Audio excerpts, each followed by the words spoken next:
The horse is standing at the water's edge. It is a beautiful horse, perhaps the most beautiful horse you have ever seen. Its coat is dark and sleek, still wet from what you assume was a recent swim, catching the late afternoon light in a way that makes it look almost like polished stone. It is perfectly still. It is not tied to anything. It is simply there, at the edge of the loch, in a place where you would not expect to find any horse, and it is watching you with eyes that are a little too calm and a little too steady for any animal you have encountered before. Every tradition that has ever told the story of the Kelpie, and the traditions are numerous, and they are old, and they are consistent, agrees on what you should do at this moment. You should not admire the horse. You should not approach it. You should not reach out to touch its mane or its shoulder or its gleaming flank. You should not, under any circumstances, climb onto its back. You should turn and you should walk away, and you should not look back, because the Kelpie's patience is considerable, and its attention, once given, does not quickly withdraw. The Kelpie is among the most specifically dangerous of all the beings in the Scottish fairy tradition. Dangerous in a way that is unusually concrete, unusually physical, unusually irreversible. Where many fairy dangers involve enchantment and time and the subtle erosion of one's connection to the human world, the Kelpie's danger is immediate and direct. It drowns you. It drowns you because that is what it does, because that is its nature, because the taking of human lives at the water's edge is as fundamental to what a Kelpie is as the loch it inhabits. Understanding why you should never approach a Kelpie is understanding something very specific about one of the most vivid and most coherent supernatural beings in the entire British Isles tradition.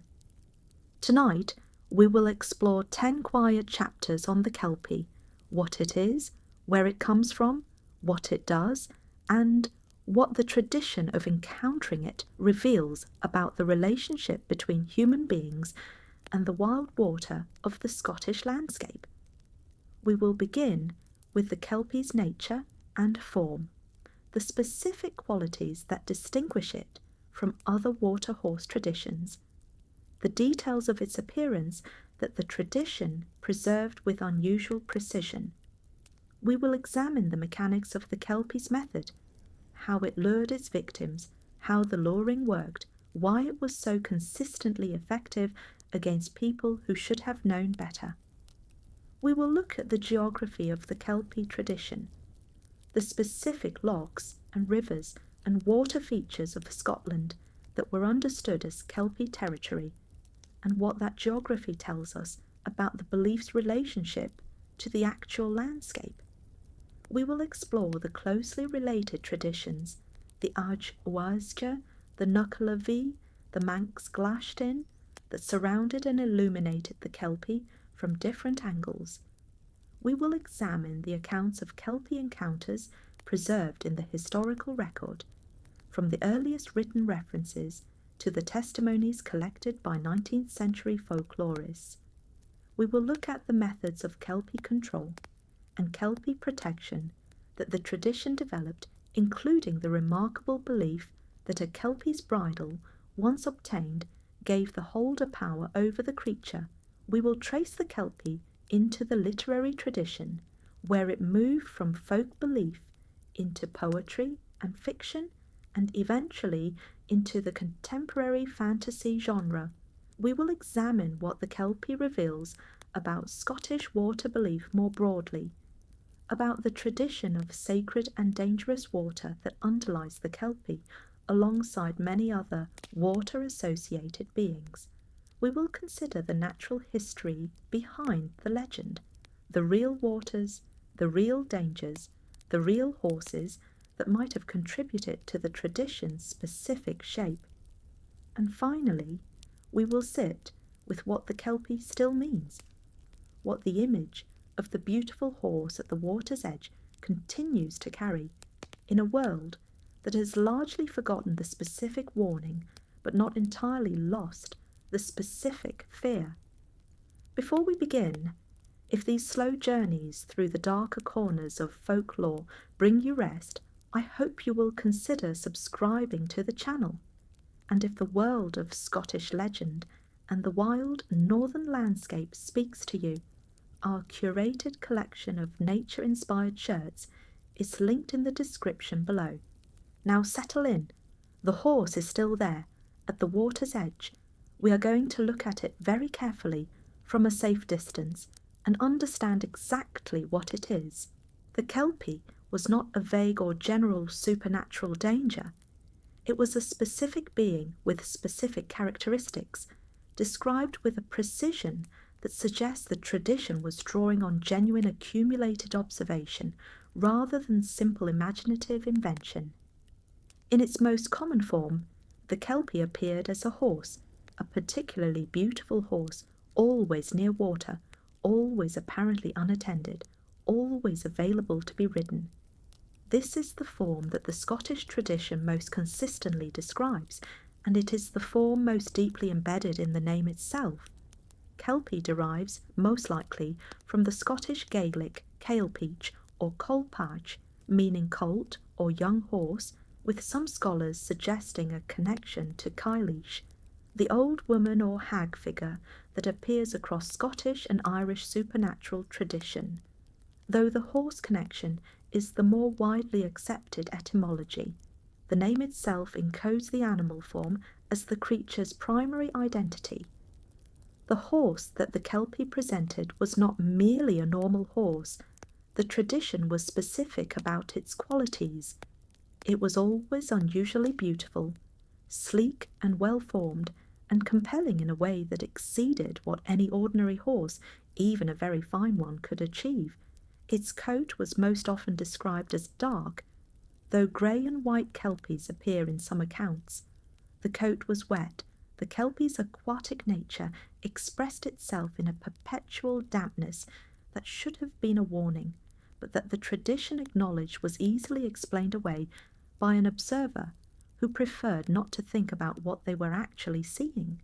The Kelpie's eyes were a notable feature in many accounts. They were too still, too steady, too knowing for an animal. They held the observer with a quality of attention that was not the uncertain, reactive attention of a domesticated horse, but something more directed and more patient. The Kelpie was waiting. The eyes conveyed the waiting. The tradition preserved this detail as one of the most reliable distinguishing marks between the Kelpie and an actual stray horse, and the observer, who had been raised in the tradition, was expected to notice it, even if the beauty of the animal was a powerful distraction from the noticing. The Kelpie's mane was another characteristic detail. In many accounts, the mane was described as entwined with water plants, with reeds, with water weeds, with the specific vegetation of the lochs and rivers the Kelpie inhabited.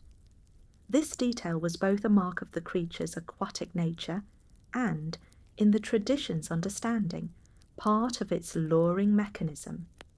The strange, beautiful horse with weeds in its mane was a horse that had recently been in the water, and a horse that had recently been in the water near a Scottish loch was a horse that invited explanation, and the explanation that was not Kelpie was always a more comfortable explanation to reach for.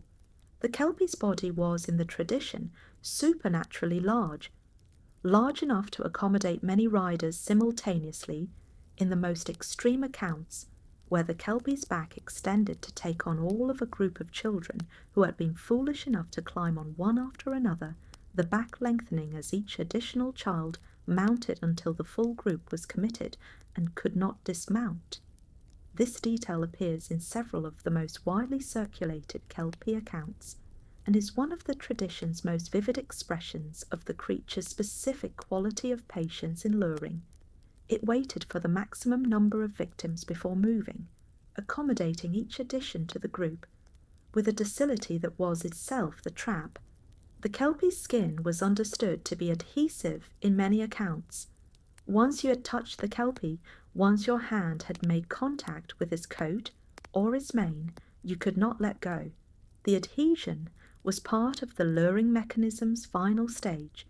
The touch that seemed like the beginning of petting or bridling or mounting was the touch that committed you, that removed your ability to step back and reconsider, that made the approach irreversible the moment it was completed. This quality of adhesive skin, of a touch that stuck, was one of the more specifically terrifying features of the kelpie's method, and it appears in enough accounts across different regions to suggest it was a consistent element of the tradition rather than a local variation. The kelpie's connection to water was not merely locational.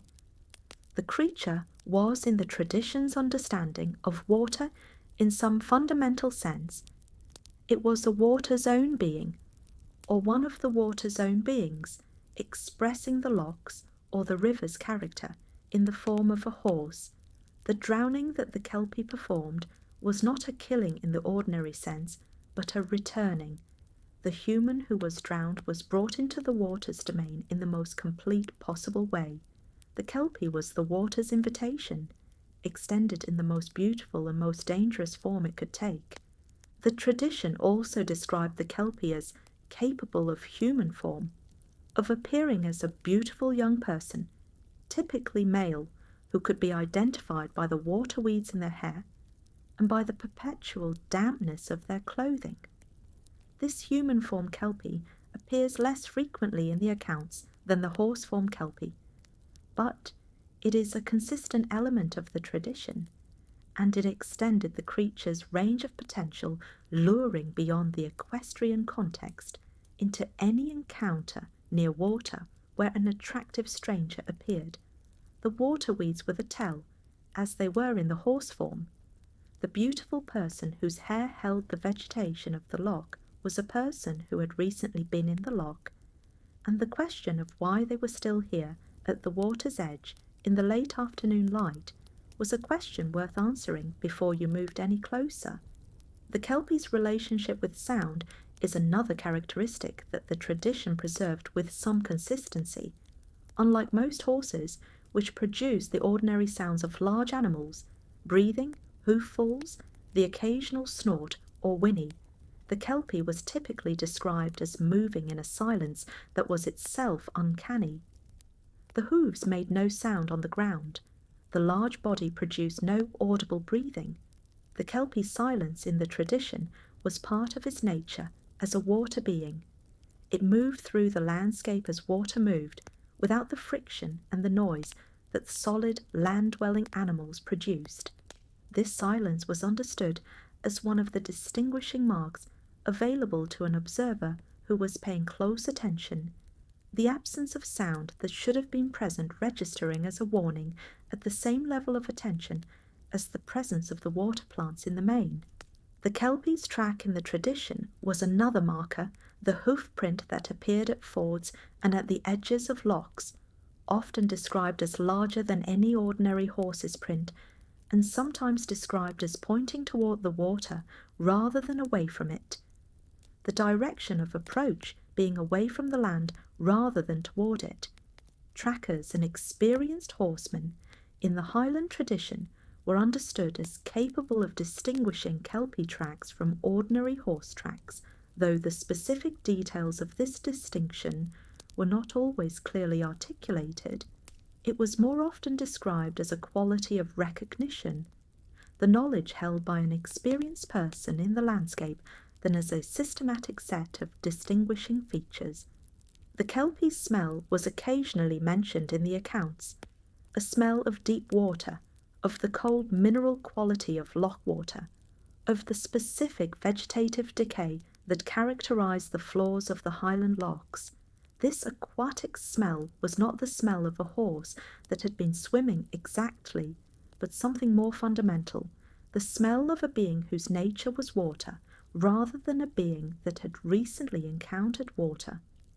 In the accounts where this detail appears, it functions as one of the sensory confirmations available to a person who had moved close enough to the kelpie to smell it, but who had not yet made the fatal decision to touch. What the Kelpie was, in the fullest sense the tradition could offer, was the water's patience and the water's beauty given form, the loch's capacity for stillness and depth, and the terrible waiting quality of deep water made into a being that could look back at you. The horse at the water's edge was not merely a horse, it was the water itself, wearing a shape it knew you could not resist, waiting for the moment when your resistance finally failed. The Kelpie's appearance in its human form, the beautiful young person with the perpetually damp clothing and the water plants caught in their hair, deserves somewhat more attention than it typically receives in summary accounts of the tradition.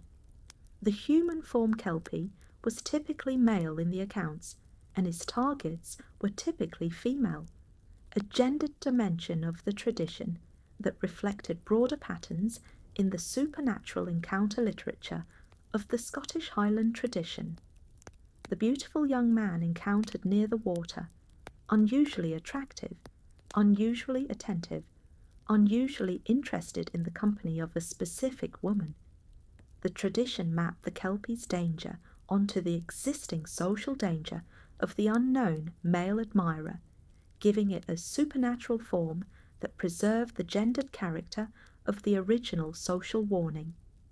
The human form Kelpie's detection through the water plants in the hair was a specific detail whose precision suggests it was genuinely observed, or at least that the tradition was specific enough about what to look for that the detail had practical rather than merely narrative significance.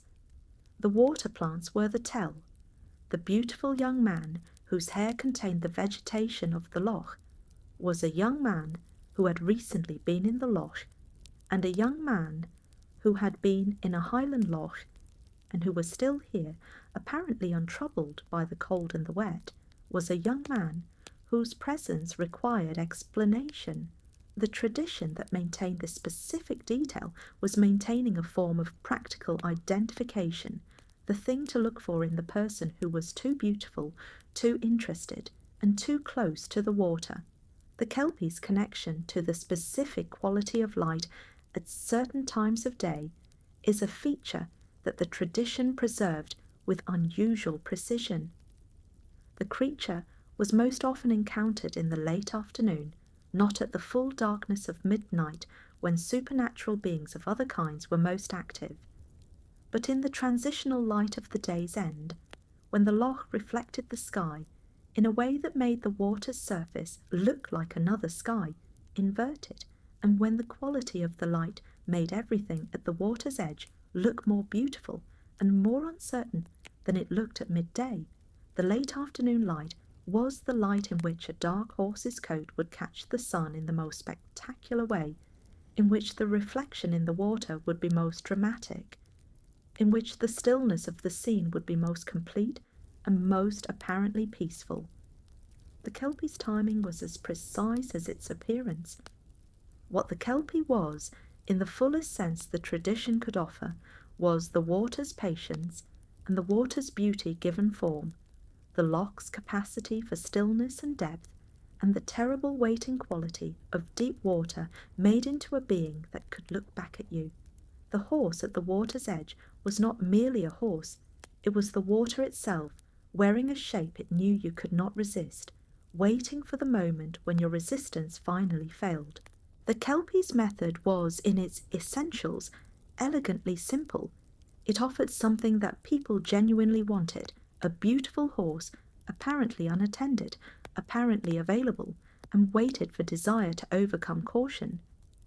Understanding the specific mechanics of this luring helps explain why the tradition regarded the Kelpie as so specifically dangerous, and why the warning not to approach was so urgently maintained across generations. The first stage of the lure was the appearance itself. The Kelpie appeared as what the observer most wanted to see. In a landscape and a historical period where horses were genuinely valuable working animals, the discovery of a fine apparently ownerless horse near a loch was genuinely exciting. The finder of such a horse would be a person who had come across something of real practical value. The tradition acknowledged that this excitement was reasonable and that the impulse to approach, to investigate, to perhaps secure the animal was not foolish in itself. It was a natural human response to an apparent piece of good fortune. The Kelpie's lure worked precisely because it was a realistic good fortune, not an obviously impossible one. The second stage was the stillness. The Kelpie did not approach the human. It did not display aggressiveness or flight. It simply stood, apparently calm, apparently indifferent to the observer's presence, in the way of a well-trained horse that has no reason to be alarmed by a nearby person. This stillness was itself a lure. It suggested the horse was domesticated rather than wild, accustomed to human presence rather than fearful of it. A wild horse would have run. A well-trained domestic horse would have stood calmly. The Kelpie stood calmly, and the observer, who was already inclined to believe in the good fortune of finding a fine stray horse, was predisposed to read the stillness as confirmation of domestication rather than as evidence of predation. The third stage was the touch. Once the observer had been drawn close enough, by the beauty, by the apparent calm, by the gradually surrendered caution that approach by increments always produces, they would reach out to touch the horse, to stroke its nose, to run a hand along its flank, to take hold of the mane. This was the moment of commitment in the adhesive skin accounts, the touch that could not be undone. But even in accounts where the adhesive property does not appear, the touch was a significant threshold, because it represented the moment at which the observer had shifted from watching to engaging, had crossed from the relative safety of the bystander position into the much more dangerous position of the person who had made contact with the creature. The mounting was the final stage, the decisive action from which the Kelpie's drowning followed directly. The person who mounted the Kelpie had, in the tradition's understanding, committed themselves completely. They were on the creature's back, and the creature could now do what it had been waiting to do. The tradition described the Kelpie's movement toward water as sudden and absolute. The docile, beautiful, apparently ordinary horse became the creature it actually was, moving toward the loch at speed, entering the water before the rider had any chance to dismount, going deep before the drowning was complete. The tradition's accounts of how people came to mount the Kelpie reveal something important about the specific psychology of the lure. In the children's accounts, the stories of groups of children who encountered a Kelpie, the mounting was almost always presented as a dare or a game. One child climbed on, another followed. The Kelpie stood patiently through each edition, and the patience was itself part of what made the situation seem safe. A dangerous animal would have reacted to the first rider. The Kelpie's patience through each additional mounting was the proof, to the children's reasoning, that the animal was safe. The patience was the most dangerous thing about it. For adult victims in the accounts, the lure typically played on different desires. The person who mounted the Kelpie in adult accounts was often someone in need of transport, someone who had been walking a long distance, who was tired, who was grateful for the apparent gift of a horse to carry them across the next stretch of their journey. The Kelpie offered itself as the solution to a specific practical problem, and the gratitude that accompanied the mounting was part of what made it so difficult to maintain caution in the face of such apparently well-timed good fortune. The tradition was clear that the Kelpie's victims were not fools. The children who mounted the Kelpie were not children who had been warned and ignored the warning. In most accounts, they were children who had not yet been taught or who were far from home in unfamiliar territory. The adults who mounted the Kelpie were not careless or reckless people, but people whose circumstances, their tiredness, their need, their distance from the familiar landscape where the warnings had meaning, had created the conditions in which the lure worked. The tradition's warning was maintained not because people were stupid, but because the law was genuinely effective against people who were not actively on guard. The one-thumb grip, the protective action that the tradition prescribed for anyone who found themselves mounted on what they suddenly suspected might be a kelpie, involved digging the thumbnail of one hand into the creature's skin, while reaching for a knife with the other to cut away whatever flesh was necessary to free the adhered hand. This desperate last resort appears in several accounts as the measure of how committed the kelpie's grip was. The only reliable counter was self-harm, the willingness to accept a lesser wound in preference to the fatal one. The tradition preserved this detail not as grotesque embellishment, but as practical information, as the thing you needed to know if you had already made the mistake of touching the creature. The children's game dimension of the kelpie encounter, the dare and follow structure through which groups of children came to mount the creature, reflects something real about the social dynamics of childhood risk-taking that the tradition was encoding in supernatural form. The dare was the mechanism by which social pressure overrode individual caution in a group setting. Each child who mounted made it harder for the next child to decline, because to decline after others had mounted was to be the one who showed fear in a context where showing fear had social costs. The kelpie's patience through the mounting of multiple children was the supernatural version of the social pressure that held the group to the dare, the creature's stillness communicating the same message that peer acceptance communicated. This is safe. Look how safe it is. Everyone else has done it. The adult victims in the accounts also succumbed to pressures that the tradition recognized as genuinely powerful rather than simply foolish.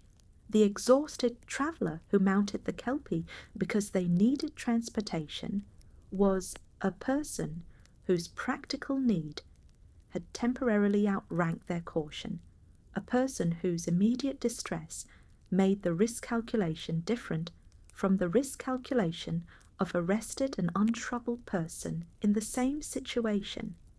The tradition's acknowledgement of this dynamic was not a condemnation of the victim's judgment, but a recognition that the kelpie's effectiveness depended on finding the people whose circumstances had made their defences temporarily vulnerable.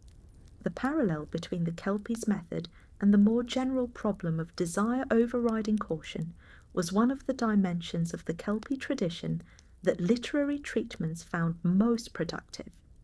The kelpie is a metaphor for any situation in which something appears to offer what you most need or want at precisely the moment when you're most in need or want of it, but whose actual nature is the opposite of what its appearance suggests. This metaphorical reading of the kelpie was available to the tradition's more thoughtful participants even before the literary tradition made it explicit. The one-thumb grip, the protective action that the tradition prescribed for anyone who found themselves mounted on what they suddenly suspected might be a kelpie, involved digging the thumbnail of one hand into the creature's skin, while reaching for a knife with the other, to cut away whatever flesh was necessary to free the adhered hand. This desperate last resort appears in several accounts as the measure of how committed the kelpie's grip was. The only reliable counter was self-harm, the willingness to accept a lesser wound in preference to the fatal one. The tradition preserved this detail not as grotesque embellishment, but as practical information, as the thing you needed to know if you had already made the mistake of touching the creature.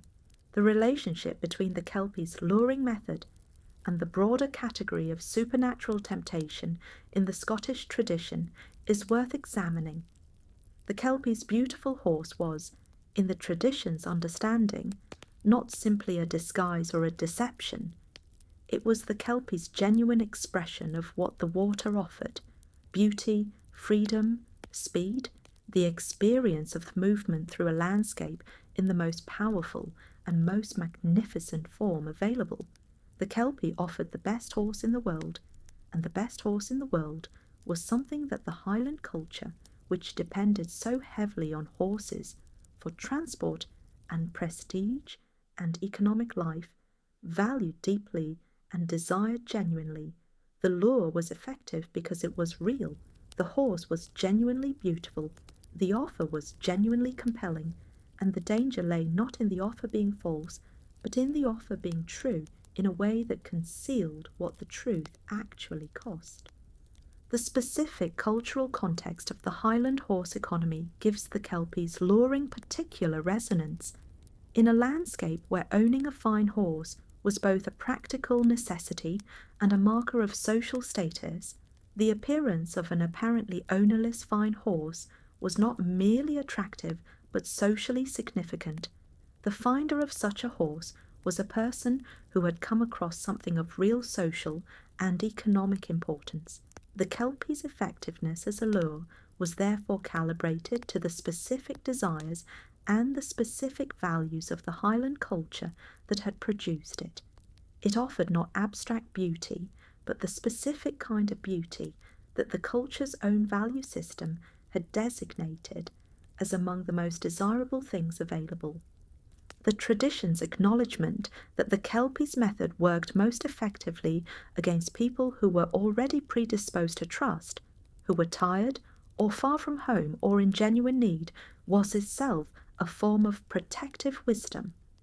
The warning was not simply, do not approach beautiful horses. It was, be especially cautious when you're most tired, most grateful, most in need of exactly what is being offered. The moments of greatest practical need were the moments of greatest kelpie danger, because the kelpie's lure was calibrated to the specific shape of practical need. Knowing this did not eliminate the danger, but it gave people the specific awareness they needed to be most careful at exactly the moments when caution was hardest to maintain. The mechanics of the kelpie's lure were ultimately the mechanics of a trap that was built around a genuine human desire. The desire for a beautiful horse, the desire for easy transport, the desire to help a stranded animal, the desire to look closely at something extraordinary. The kelpie could not have worked without these desires, and the tradition acknowledged them as real and reasonable. What the tradition added to the desire was the warning.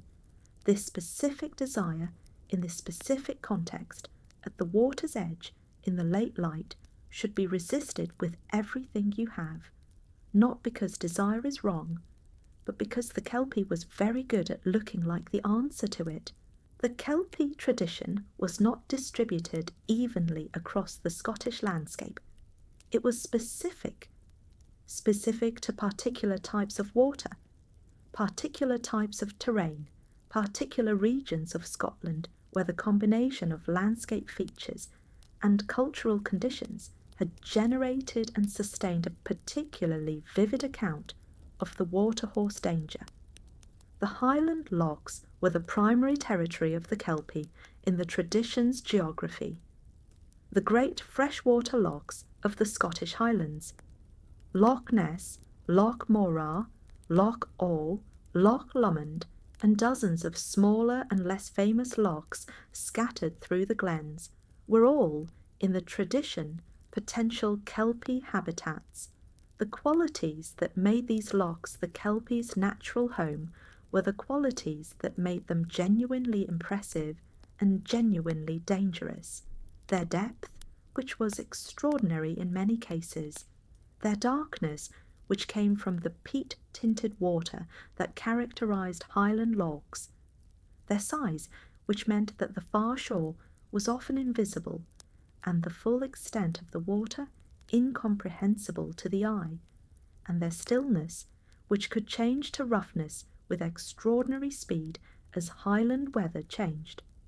Loch Ness is the most famous of the kelpie-associated lochs today, though the creature that contemporary popular culture has attached to it, the Loch Ness Monster, the long-necked lake creature of 20th century media legend, is a different tradition from the kelpie, one that we will address when we explore what the kelpie became in the modern imagination.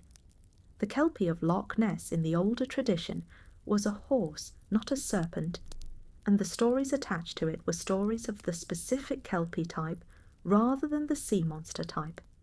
Loch Ness was simply one among many Highland lochs where the water horse tradition was maintained, distinguished from others primarily by size and its accessibility from the roads that ran along its shores. Loch Morar, less famous than Loch Ness but deeper, the deepest freshwater loch in Britain, reaching over 300 metres in its deepest point, was the subject of Kelpie accounts that were shaped by this extraordinary depth. The Kelpie of Loch Morar was understood as a being of particular power precisely because the loch it inhabited was so deep, because the darkness below the surface of Loch Morar was a darkness more complete and more absolute than any other freshwater darkness in the country. The tradition's connection between Kelpie power and water depth was not merely metaphorical. The depth was where the drowned went, and a loch so deep that its bottom had never been reached was a loch that had taken everything it had ever taken with perfect completeness.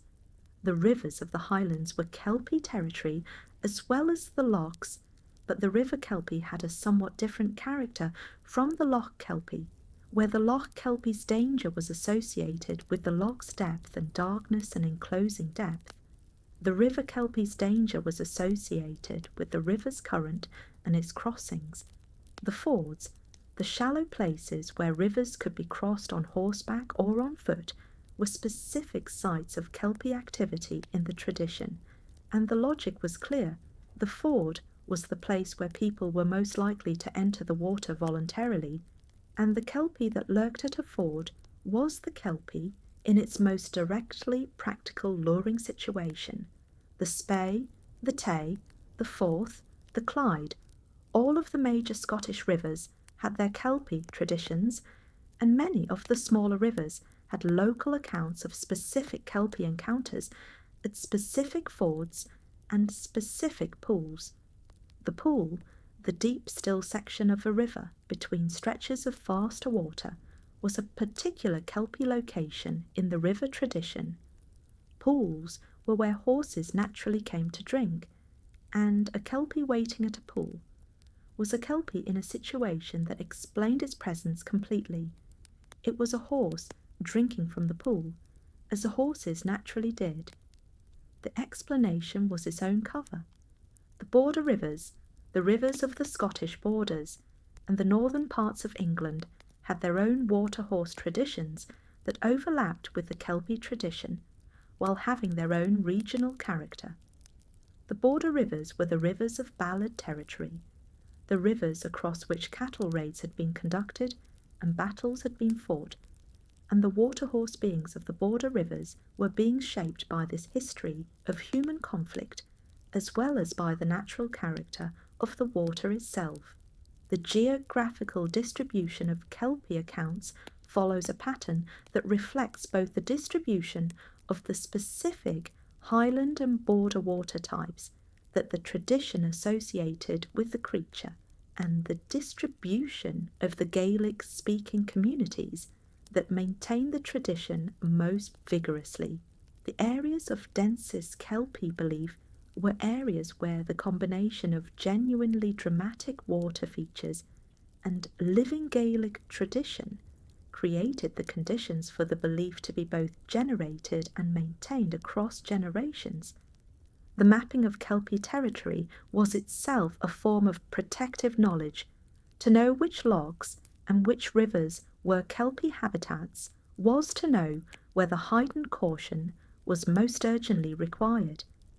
Communities that lived near known Kelpie waters maintained the awareness of the specific danger in the same way they maintained awareness of other specific local hazards, as practical environmental knowledge transmitted from those who knew the territory to those who were learning it, updated by new encounters and new accounts, maintained as living information rather than simply as traditional lore. The specific relationship between the Kelpie tradition and the management of cattle in the Highland landscape adds a dimension to the geographic picture that is easy to overlook. Highland cattle were driven across rivers and sometimes swum across lochs as part of the ordinary management of the Highland farming year. The cattle drove the movement of animals from summer to winter grazing, required regular water crossings that were genuinely hazardous for the animals and for the drovers who managed them. The kelpies' presence at fords and crossings was therefore not merely a danger to individual travellers, but a danger that intersected with the most important economic activity of the Highland community. The kelpie at the ford was the ford's danger to the cattle drive as well as the individual, and the tradition's management of that danger was part of the broader management of the Highland agricultural year. The relationship between kelpie-associated lochs and the fishing tradition is another geographic dimension worth noting. The Highland lochs were important fishing resources, and the tradition of kelpie presence in those lochs was a tradition that had to be managed alongside the practical requirement of fishing in them. The fishermen who went out on kelpie lochs did not simply refuse to fish because the loch was understood as kelpie territory. They continued to fish because the fish were necessary while maintaining the specific protections and the specific cautions that the tradition prescribed for kelpie encounters. This practical coexistence of the kelpie belief with the ongoing use of kelpie waters is evidence that the tradition was not simply about avoiding the water, but about managing the relationship with the water in ways that reduced the specific risks the kelpie represented. The mapping of kelpie territory was itself a form of protective knowledge. To know which lochs and which rivers were kelpie habitats was to know whether heightened caution was most urgently required. Communities that lived near known kelpie waters maintained the awareness of the specific danger in the same way they maintained awareness of other specific local hazards, as practical environmental knowledge transmitted from those who knew the territory to those who were learning it, updated by new encounters and new accounts, maintained as living information rather than simply as traditional law. The relationship between the kelpie's geography and the geography of drowning in Scotland is one of the more sobering dimensions of the tradition's ecology. Scotland's Highland waters were historically genuinely dangerous. The lochs were deep and cold, the rivers unpredictable in their flooding and their undercurrents, the fords treacherous in wet weather. People drowned in Scottish waters with a regularity that the tradition could not have ignored, and the kelpie tradition was, among other things, a way of encoding the specific dangers of specific waters in a form that was memorable and transmissible. The specific relationship between the kelpie tradition and the Highland cattle drive, the great annual movement of cattle from summer to winter pastures that was one of the defining experiences of the Highland agricultural year, adds a dimension to the geographic picture that illuminates the tradition's practical function. Cattle drives required regular water crossings, and the drovers who managed the drives were men who knew the Highland landscape intimately and who maintained a detailed mental map of which crossings were safe and which were dangerous. The kelpie knowledge that was part of a competent drover's professional equipment included the knowledge of which rivers and lochs were kelpie associated, what protections to use at those crossings, and what signs to watch for during the crossing itself. The seasonal dimension of the kelpie's geographic activity is also worth noting.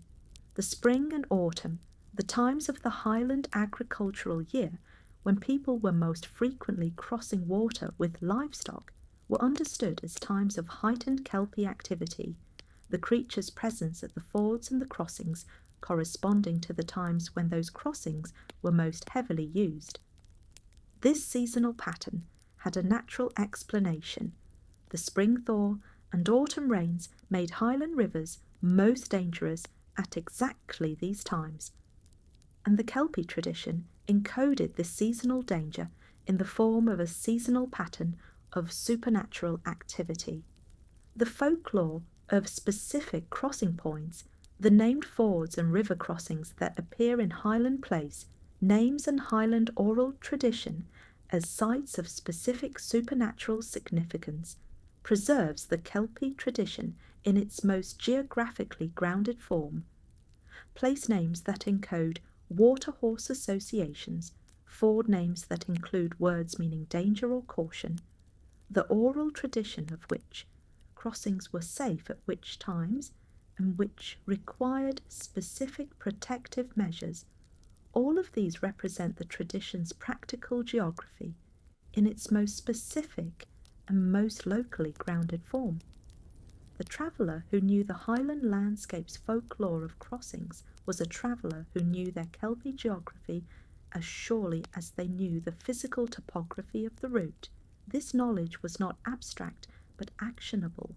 It told you where to be cautious, where to make your offering, where the specific protections were most urgently required, and where a beautiful horse standing still at the water's edge was most certainly not a horse.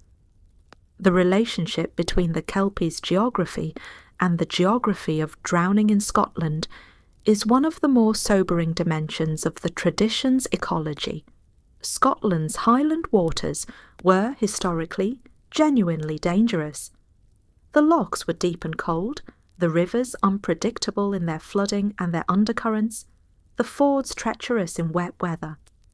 People drowned in Scottish waters with a regularity that the tradition could not have ignored, and the Kelpie tradition was, among other things, a way of encoding the specific dangers of specific waters in a form that was memorable and transmissible.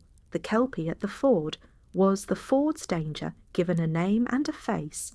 The Kelpie was not alone in the tradition. It was the most familiar and most frequently encountered member of a family of water-associated supernatural beings whose collective presence across the Scottish and Irish and Norse traditions created a rich and internally consistent picture of the non-human dangers of the waterside landscape. The each-uisge, pronounced roughly each-uisge, is the being most frequently confused with the Kelpie in popular accounts, and the confusion is understandable because the two beings share the water-horse form and the general category of supernatural danger. But the tradition maintained a distinction between them that was important, and that the people who lived within the tradition considered worth preserving. The Kelpie was a creature of fresh water, of lochs and rivers, of the inland waters of the Highland landscape.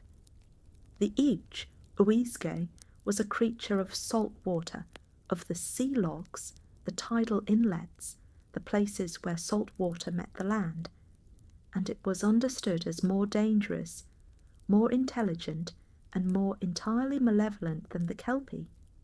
The distinction between fresh water and salt water as the territories of the Kelpie and the each-uisge respectively reflected the tradition's understanding of the different characters of these water types and of the different supernatural beings they harboured. The each-uisge was the sea's being on land, and the sea's character, its vastness, its indifference, its capacity to give and take life at scales that the inland lochs could not match, was understood as the each-uisge's character, where the Kelpie drowned its victims in the manner of a specific, local, predictable danger. The each-uisge was understood as a being of more absolute and more cosmic malevolence, whose victims were consumed rather than merely drowned. The each-uisge's specific method of consuming its victims, leaving only the liver, which the tradition consistently identified as the one part the each-uisge did not or could not eat, is one of the most striking and most gruesome details in the entire waterhorse tradition. The discovery of a liver at the water's edge was understood as the evidence of an each-uisge killing, a piece of evidence as specific and as diagnostic as the hoofprints that the Kelpie left at fords and crossing places.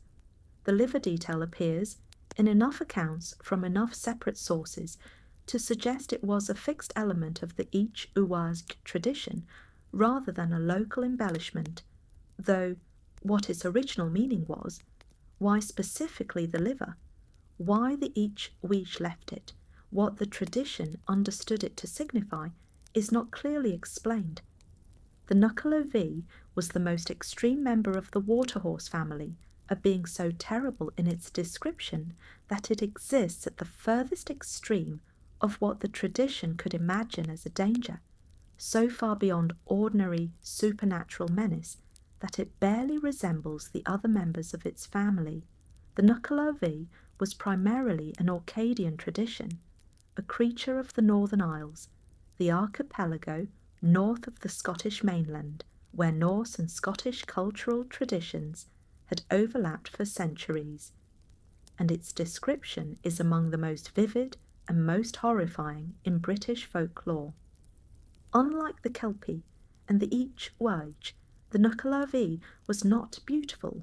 It presented no attractive lure, offered no tempting horse form for the unwary to approach. It was, in the description preserved by the folklorist David Mackenzie in the 19th century, a horse-shaped being without skin, a creature whose musculature and vasculature were entirely visible, whose single enormous eye gleamed from a head that breathed a pestilential breath, that rode a horse equally skinless and equally terrible.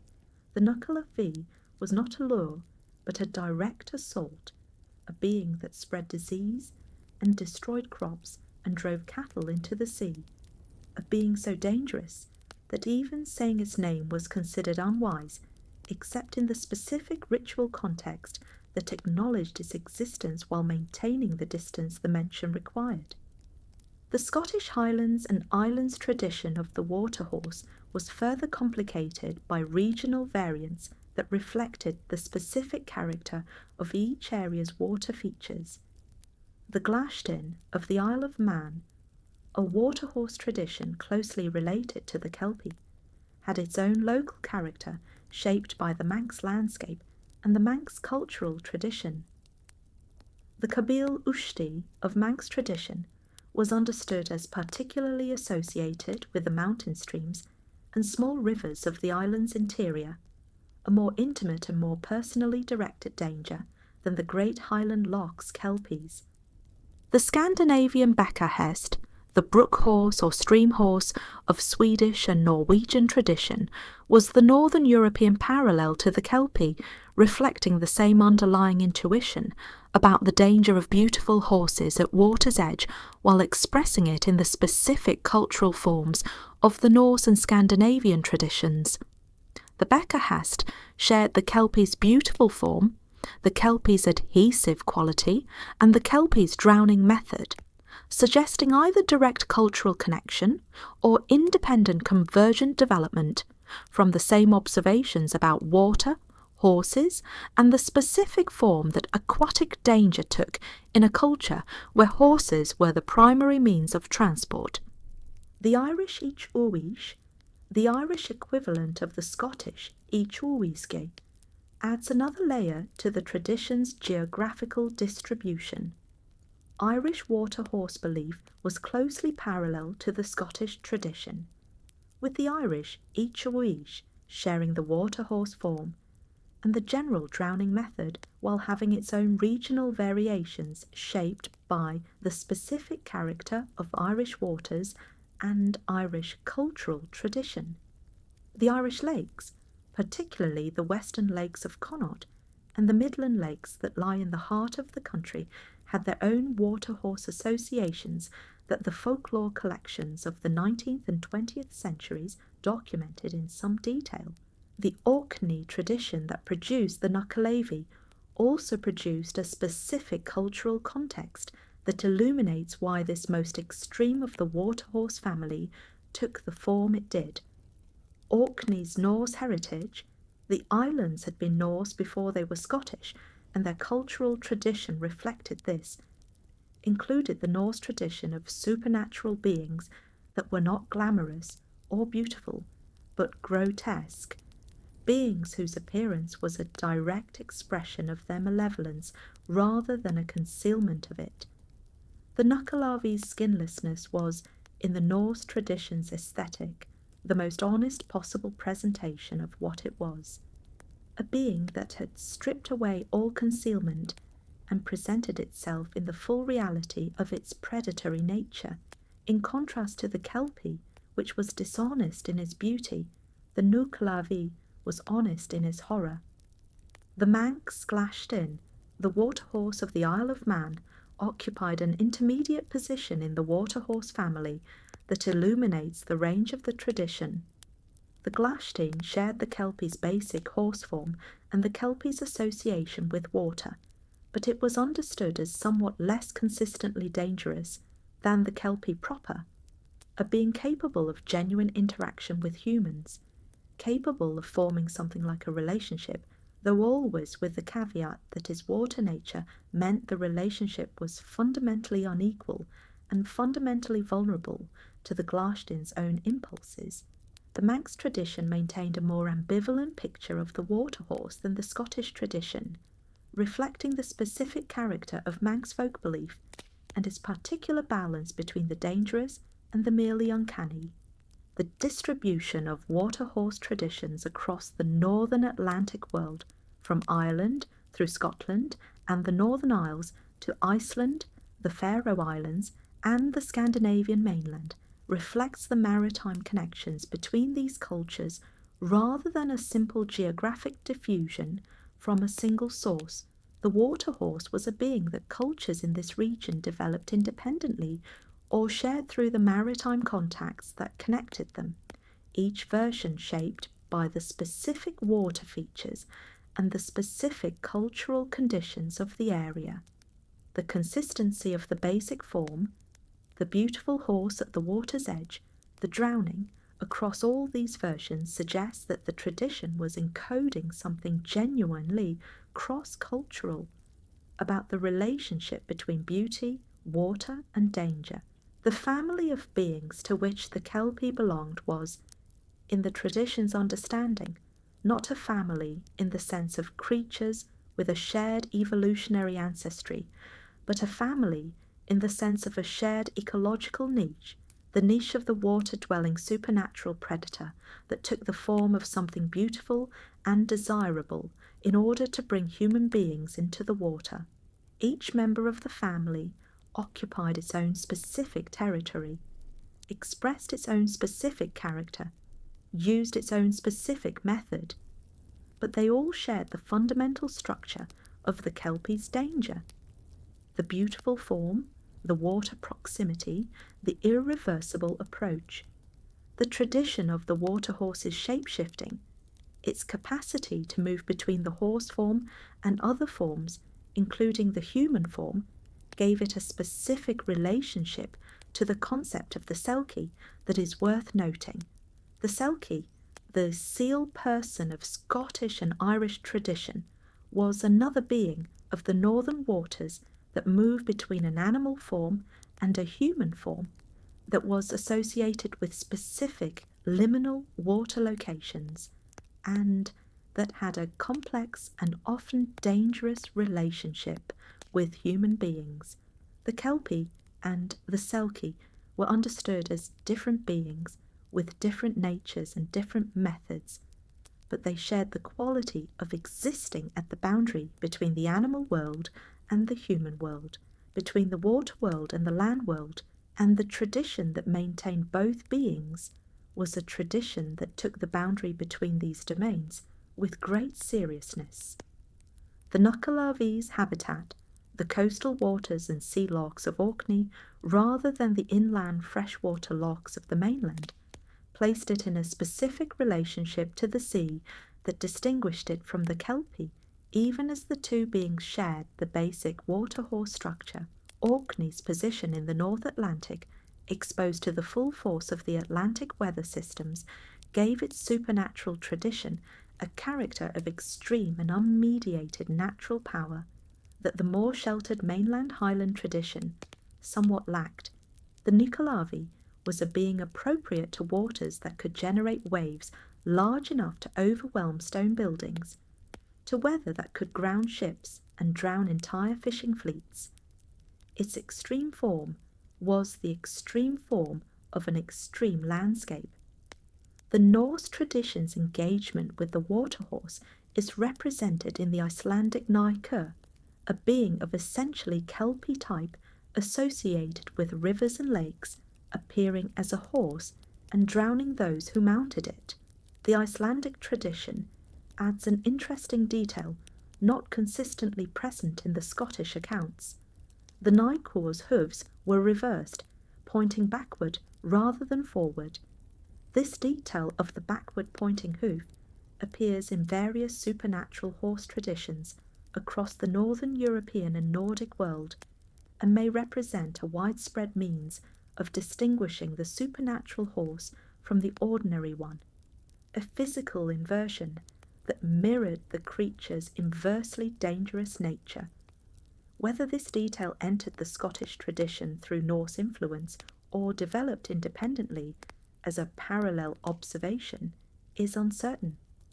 The family of beings to which the Kelpie belonged was, in the tradition's understanding, not a family in the sense of creatures with a shared evolutionary ancestry, but a family in the sense of a shared ecological niche, the niche of the water-dwelling supernatural predator that took the form of something beautiful and desirable in order to bring human beings into the water. Each member of the family occupied its own specific territory, expressed its own specific character, used its own specific method, but they all shared the fundamental structure of the Kelpie's danger, the beautiful form, the water proximity, the irreversible approach. The Kelpie tradition would be interesting even if it existed only as myth, as a coherent and internally consistent body of supernatural narrative about water-horse beings and their specific dangers. But the tradition did not present itself as myth. It presented itself as report, as the accumulated testimony of people who had encountered Kelpies, who had survived those encounters or witnessed those who did not, who had specific information to transmit about the specific nature of the danger. The accounts of Kelpie encounters in the historical record range from brief passing references in early medieval texts to the detailed testimonies collected by the 19th and early 20th century folklorists who systematically documented the folk traditions of the Highlands. The earlier references tend to be incidental, a mention of the waterhorse as a known category of being in a text primarily concerned with other matters, while the later collections are often detailed and locally specific, attached to named places and in some cases to named witnesses. The Reverend Robert Kirk, writing his Secret Commonwealth in 1691, included the Kelpie in his account of the supernatural beings of the Scottish Highlands and Islands as a recognised and well understood category. Kirk's account is primarily theological.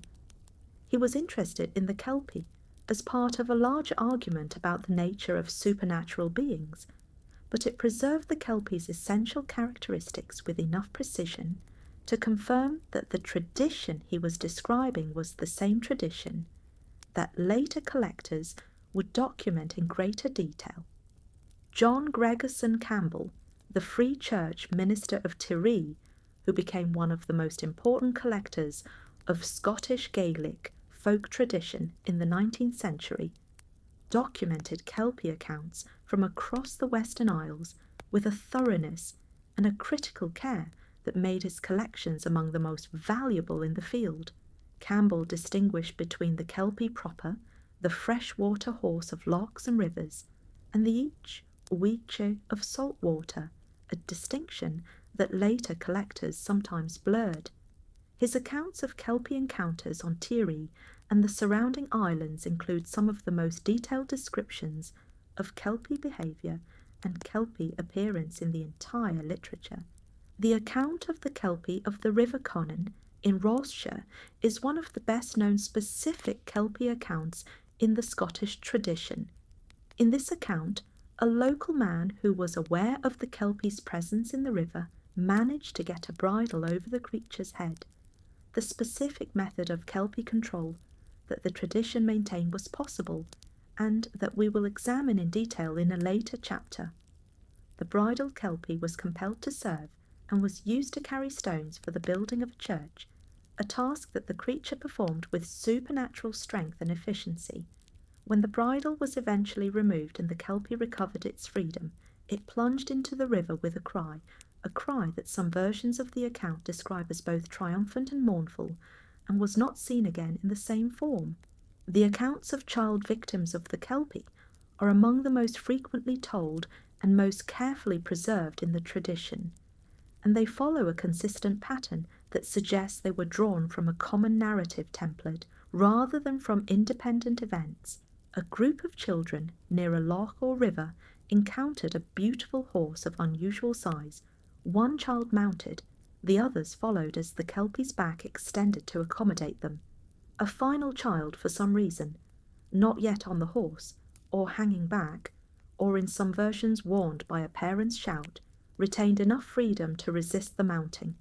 The child on the ground seized the mounted children's clothing or hands or feet and was dragged into the water when the kelpie moved, but was released before the submersion was complete. The kelpie unable or unwilling to take the child who had not touched it. This detail, that the kelpie's grip extended to those in contact with its victims, but released them at the water's edge, appears in enough accounts to suggest it was a fixed element of the tradition's understanding of the kelpie's method. The kelpie took those it had touched, or those who had touched those it had touched, but it did not pursue those who escaped the chain of contact. The tradition's protection against this specific danger was therefore precise. Do not touch the kelpie or anyone who has touched it until you are certain the kelpie is no longer near. The accounts of adult encounters with kelpies in their human form, the beautiful young person with water weeds in their hair, are fewer than the horse form accounts, but are consistent in their structure. The encounter typically occurred near water at a liminal time of day, and the human form kelpie was identified by a companion or an observer who noticed the water weeds or the perpetual dampness before the encounter progressed to the dangerous stage. The intervention, the warning, the grab, the distraction that prevented the person under the kelpie's attention from being drawn into the water was always time critical. The kelpie's human form was most dangerous when the person who had attracted its attention was close enough to the water's edge that the short distance to the water could be covered before any rescuer could intervene. The accounts preserved in the Carmina Gadelica, the great collection of Scottish Gaelic oral literature assembled by Alexander Carmichael in the late 19th century, include protective prayers and charms specifically directed against water-horse beings, prayers that imply a regular and practical need for such protection in the communities that use them. The existence of formalized verbal protection against kelpies suggests that the danger was understood as recurring and manageable, rather than simply as catastrophic and hopeless. You could protect yourself against a kelpie. You could pray against one. You could take specific precautions in specific locations at specific times. The tradition was not merely a warning system. It was a practical guide to living safely in a landscape that contained this specific danger alongside all its other dangers. The specific evidence of kelpie belief in early Scottish Gaelic texts, the references to each-uisge and kelpie-type beings in the medieval literature, provides a degree of historical depth that grounds the tradition in the long span of Scottish Gaelic culture, rather than simply in the modern period of systematic collection. The water horse appears in the Gaelic literature as a recognised being with established characteristics, not a recently invented supernatural novelty, and the characteristics it bears in the medieval texts are recognisably the same as those the 19th century collectors documented. This continuity across centuries of textual evidence suggests that the Kelpie tradition was genuinely old, genuinely a product of the long relationship between Highland Gaelic communities and the Highland water landscape. The relationship between the Kelpie accounts and the broader Scottish ballad tradition is another dimension of the historical record that rewards examination. The Scottish ballads, the great corpus of narrative song that constituted one of the primary vehicles of cultural transmission in the pre-literate and semi-literate periods, preserved waterhorse traditions alongside the other supernatural encounters that were standard elements of the ballad world. The ballad tradition's engagement with the waterhorse was typically less specific than the folk account tradition. Ballads work through types and archetypes rather than through the locally specific detail of the folk account, but it maintained the essential structure of the danger and transmitted it to audiences who might not have lived within the specific Highland territory where the most detailed Kelpie accounts originated. The local place name evidence for Kelpie belief is another dimension of the historical record that supplements the textual and oral accounts. Place names incorporating elements that refer to the waterhorse. Quire and each-uisge, the waterhorse's quarry. Loch Nanich, the loch of the horses.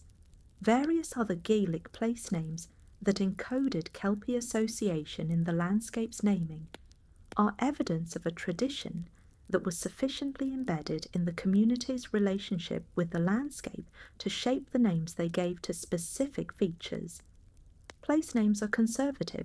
They persist in the landscape long after the beliefs that generated them have changed or faded, and the survival of Kelpie referencing place names is evidence of a tradition that was, at the time of the naming, sufficiently important and sufficiently specific to deserve encoding in the permanent record of the landscape's identity. What the accounts collectively establish is the Kelpie as a being that people took seriously enough to document, to describe in specific detail, to attach to specific locations and specific times, and to develop specific countermeasures against.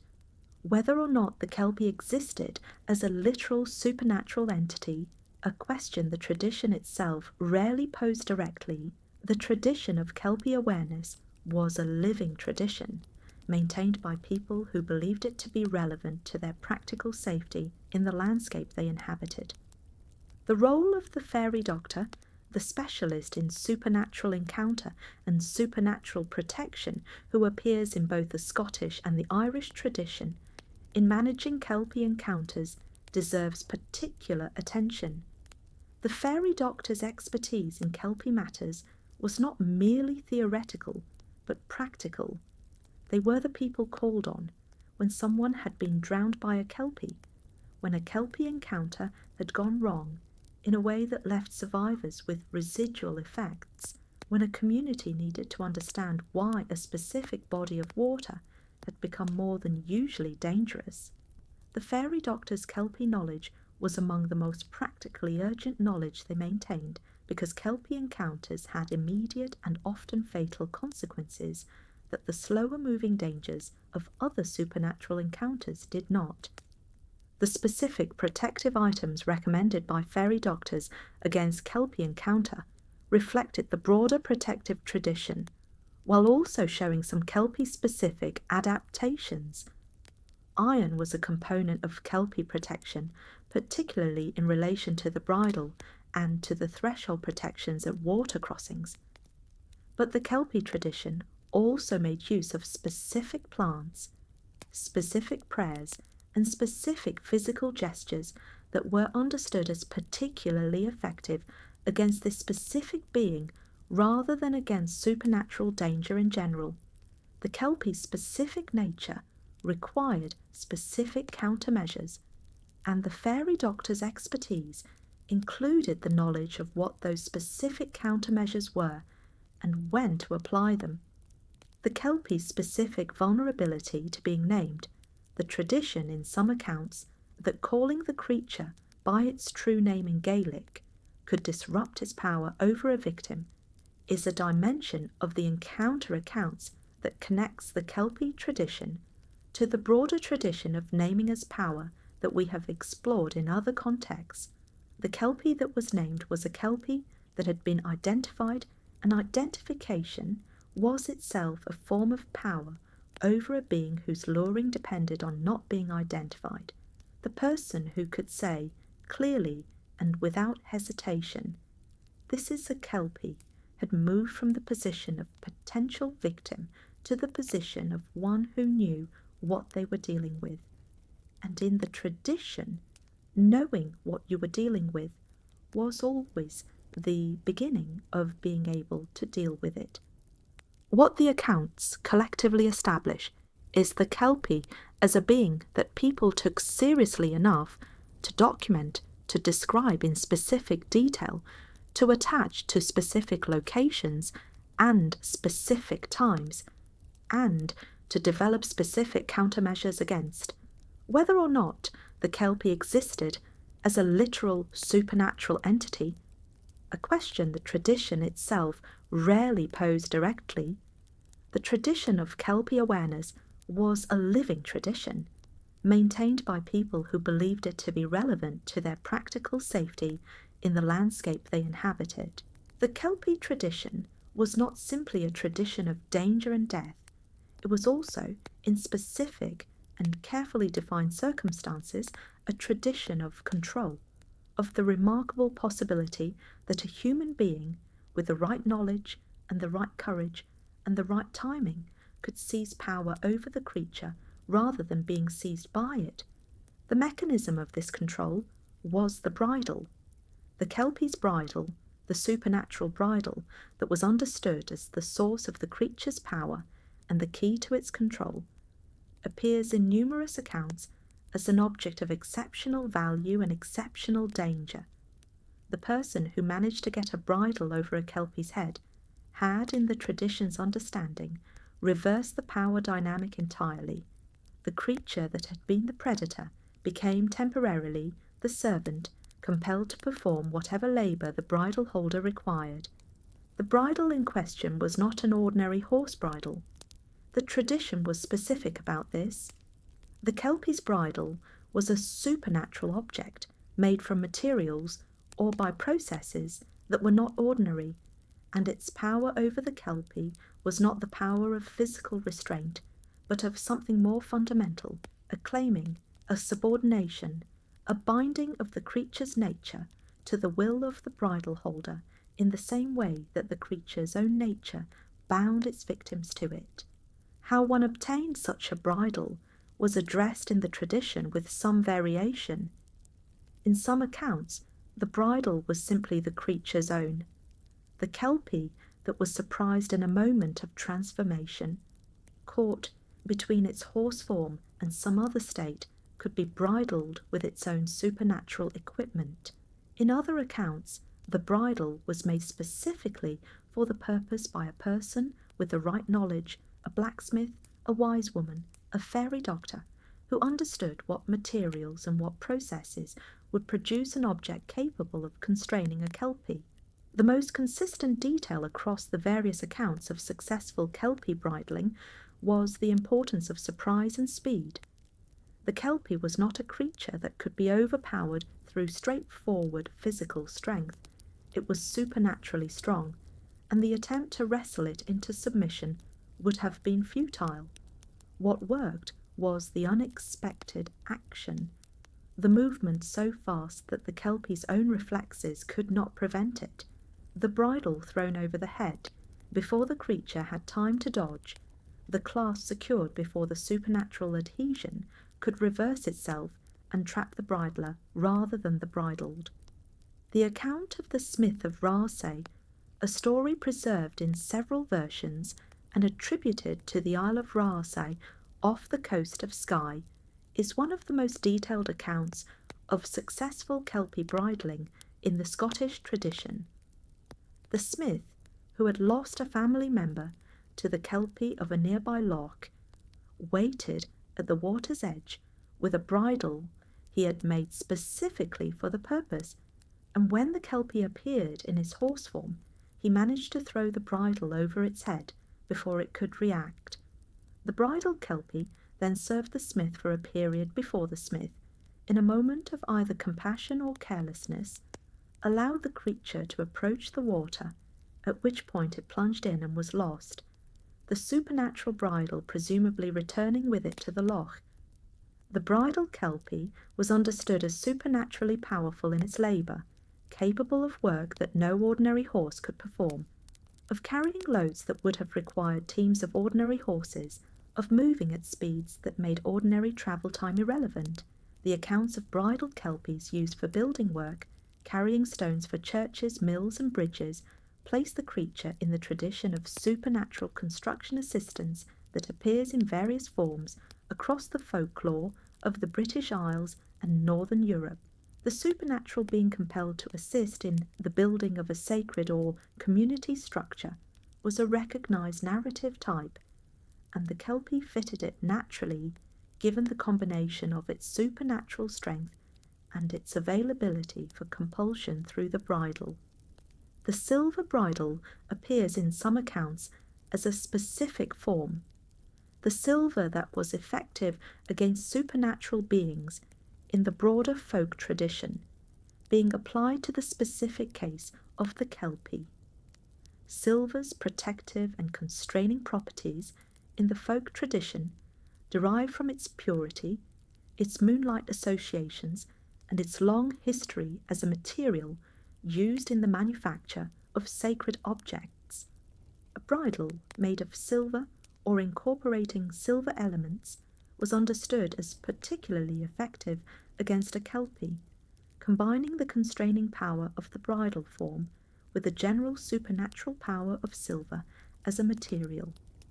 The tradition of the kelpie's labour, its work under the bridle, placed it within the broader category of supernatural beings that could be compelled to serve under specific conditions. This category included the brownie, the various house spirits of the Northern European tradition, and the jinn of the Middle Eastern tradition, all beings of supernatural power that could, under the right circumstances, be directed toward human purposes.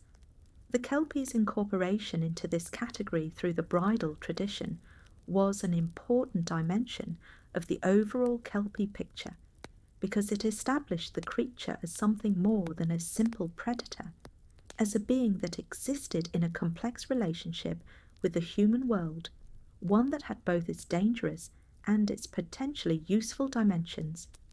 The iron dimension of the bridal tradition, the use of iron as a component of the kelpie constraining equipment, connected the kelpie control tradition to the broader tradition of iron as a protection against supernatural beings.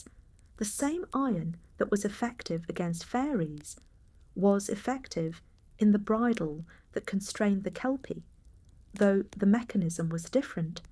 Where iron repelled fairies, the iron bridle compelled the kelpie. This distinction between repulsion and compulsion reflected the kelpie's somewhat different relationship to the human world from the fairy folk's relationship. The kelpie was not simply an entity that avoided iron, but an entity that could be bound by it, constrained within its power, in a way that turned the creature's strength to human purpose. The tradition of the kelpie bridle also addressed the question of what happened to the bridle after the kelpie escaped. In accounts where the kelpie managed to recover the bridle along with his freedom, plunging into the loch with the supernatural object still around its neck, the bridle was understood as returning to the water's domain, no longer available for further kelpie constraining use. In accounts where the bridle was removed before the kelpie's escape, the bridle retained its power and could be used again. The management of this object, the keeping of it safe, the prevention of its loss, the question of where it should be stored, was addressed in some accounts as a practical problem that the successful kelpie bridler had to solve alongside the initial problem of bridling the creature. The tradition of the kelpie bridle is important for understanding the overall character of the Kelpie belief because it establishes that the danger was not absolute. The Kelpie could be approached safely by someone with the right knowledge and the right equipment. The creature that was otherwise so dangerous as to make any approach reckless was transformable through the specific application of specific knowledge into something that could be compelled and used. This transformability was not an encouragement to approach. The tradition was clear that the bridal attempt was itself extremely dangerous and that failure was fatal, but it was an important dimension of the tradition's picture of the Kelpie as a being that belonged to the natural world and could, under the right conditions, be brought within the range of human management. The labour that bridled Kelpies were set to perform in the accounts reflects the specific economic pressures of the Highland communities that told these stories: the carrying of stones for church buildings, the grinding of grain at mills, the transport of materials for bridges. These were the tasks that required the most physical effort, that consumed the most community resources, and that were most dramatically transformed by the availability of supernatural assistance. The bridal Kelpie was, in the tradition's imagination, the solution to the most demanding labour problems of the Highland community, a being of supernatural strength available for the hardest work, obtained through the dangerous but possible act of bridling. The church-building dimension of the bridal Kelpie accounts is particularly interesting because it placed the creature within the intersection of the pagan and the Christian, the supernatural being of the old tradition pressed into service for the construction of the new religious institution. The Highland Christian community that told stories of Kelpies carrying stones for churches was a community that had not simply replaced its old supernatural world with a new one, but had found ways of integrating the two, of using the old tradition's resources in the service of the new tradition's requirements. The bridal Kelpie building the church was the Highland tradition's way of saying that the old powers had been brought to heel by the new dispensation, not abolished but subordinated. The tradition's account of what happened to the drowned victims, whether their bodies were recovered, and if so, in what condition, adds a practical dimension to the bridal tradition that is worth noting. In many Kelpie drowning accounts, the body was not recovered at all, or was recovered only after a significant delay, or was recovered in a condition that suggested it had been to the bottom of the loch and back. The bridled Kelpie's compelled service could, in some accounts, include the recovery of drowned victims, the creature that had taken the person being compelled through the bridle to return what it had taken. This use of the bridle was understood as among the most dangerous possible applications of Kelpie control, requiring the bridle holder to maintain their hold on the creature while it re-entered the water and went to depths that no human diver could reach. The accounts of this kind of Kelpie compulsion were maintained in the tradition as evidence both of the bridle's extraordinary power and of the extreme danger of exercising it. The successful recovery of a drowned victim through Kelpie compulsion was understood in the tradition as one of the most remarkable achievements possible in the management of the human-Kelpie relationship, rarer than the bridling itself, more difficult to sustain, and more likely to end in the loss of the bridle holder, as well as the victim, if the attempt went wrong. The tradition of the Kelpie bridle is important for understanding the overall character of the Kelpie belief, because it establishes that the danger was not absolute. The Kelpie could be approached safely by someone with the right knowledge and the right equipment.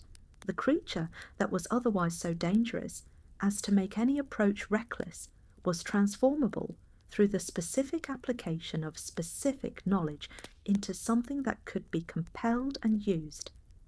This transformability was not an encouragement to approach.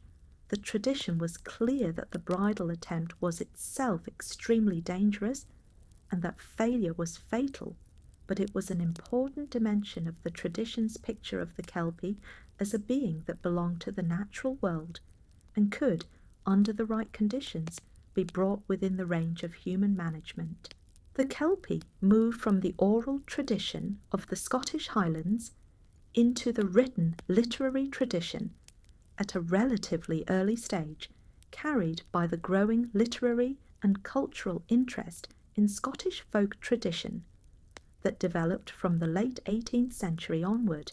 Once in the literary tradition, it proved remarkably durable, adapting to new forms and new contexts while retaining the essential character that the folk tradition had given it. The Scottish literary renaissance of the late 18th and early 19th centuries, the period associated with Robert Burns, Walter Scott, and the broader romantic engagement with Scottish folk culture, was the primary vehicle through which the Kelpie entered the mainstream literary tradition. Walter Scott, whose novels and poetry drew extensively on the folk traditions of the Scottish borders and Highlands, engaged with the water-horse tradition in several works, including The Lady of the Lake, in which the waters of Loch Katrina carry supernatural associations that are continuous with the Kelpie tradition, even when the creature is not explicitly named. Robert Burns's engagement with Scottish supernatural tradition, most famously in Tam O'Shanter, established a literary mode for engaging with folk belief that was simultaneously respectful and playful, taking the tradition seriously enough to present it with genuine energy while maintaining the ironic distance that the literary mode of his time required. Burns did not write directly about the Kelpie, but the mode he established, the poet who knew the tradition from the inside and could present its specific details with the confidence of genuine familiarity, was the mode in which subsequent Scottish literary treatments of the Kelpie were most effective. The 19th century literary tradition produced several explicitly Kelpie-focused texts. James Hogg, the Ettrick shepherd, whose deep familiarity with border folk tradition made him one of its most authentic literary interpreters, engaged with waterhorse beings in ways that preserve the specific character of the folk tradition while making it available to a reading audience. His supernatural fiction maintained the Kelpie's essential qualities: the beautiful horse, the water proximity, the irreversible approach, while placing them in narrative contexts that allowed literary exploration of the creature's implications. The Victorian period's enthusiasm for Scottish Highland tradition, driven partly by the Queen's own passionate attachment to the Highlands, partly by the literary success of Highland-themed texts, partly by the broader romantic fascination with wild landscape and authentic culture, produced a considerable body of Kelpie-adjacent material. The Highland landscapes of Victorian painting frequently depicted the specific visual conditions that the Kelpie tradition associated with the creature's appearance: the still loch, the late afternoon light, the beautiful horse at the water's edge. Whether the painters intended specific Kelpie associations in all cases is uncertain, but the visual tradition they were working in was a tradition saturated with the Kelpie's imagery.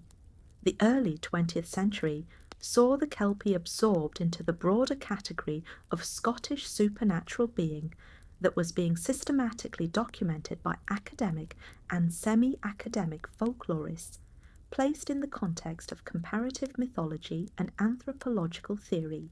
This academicization of the Kelpie tradition simultaneously preserved it and transformed it.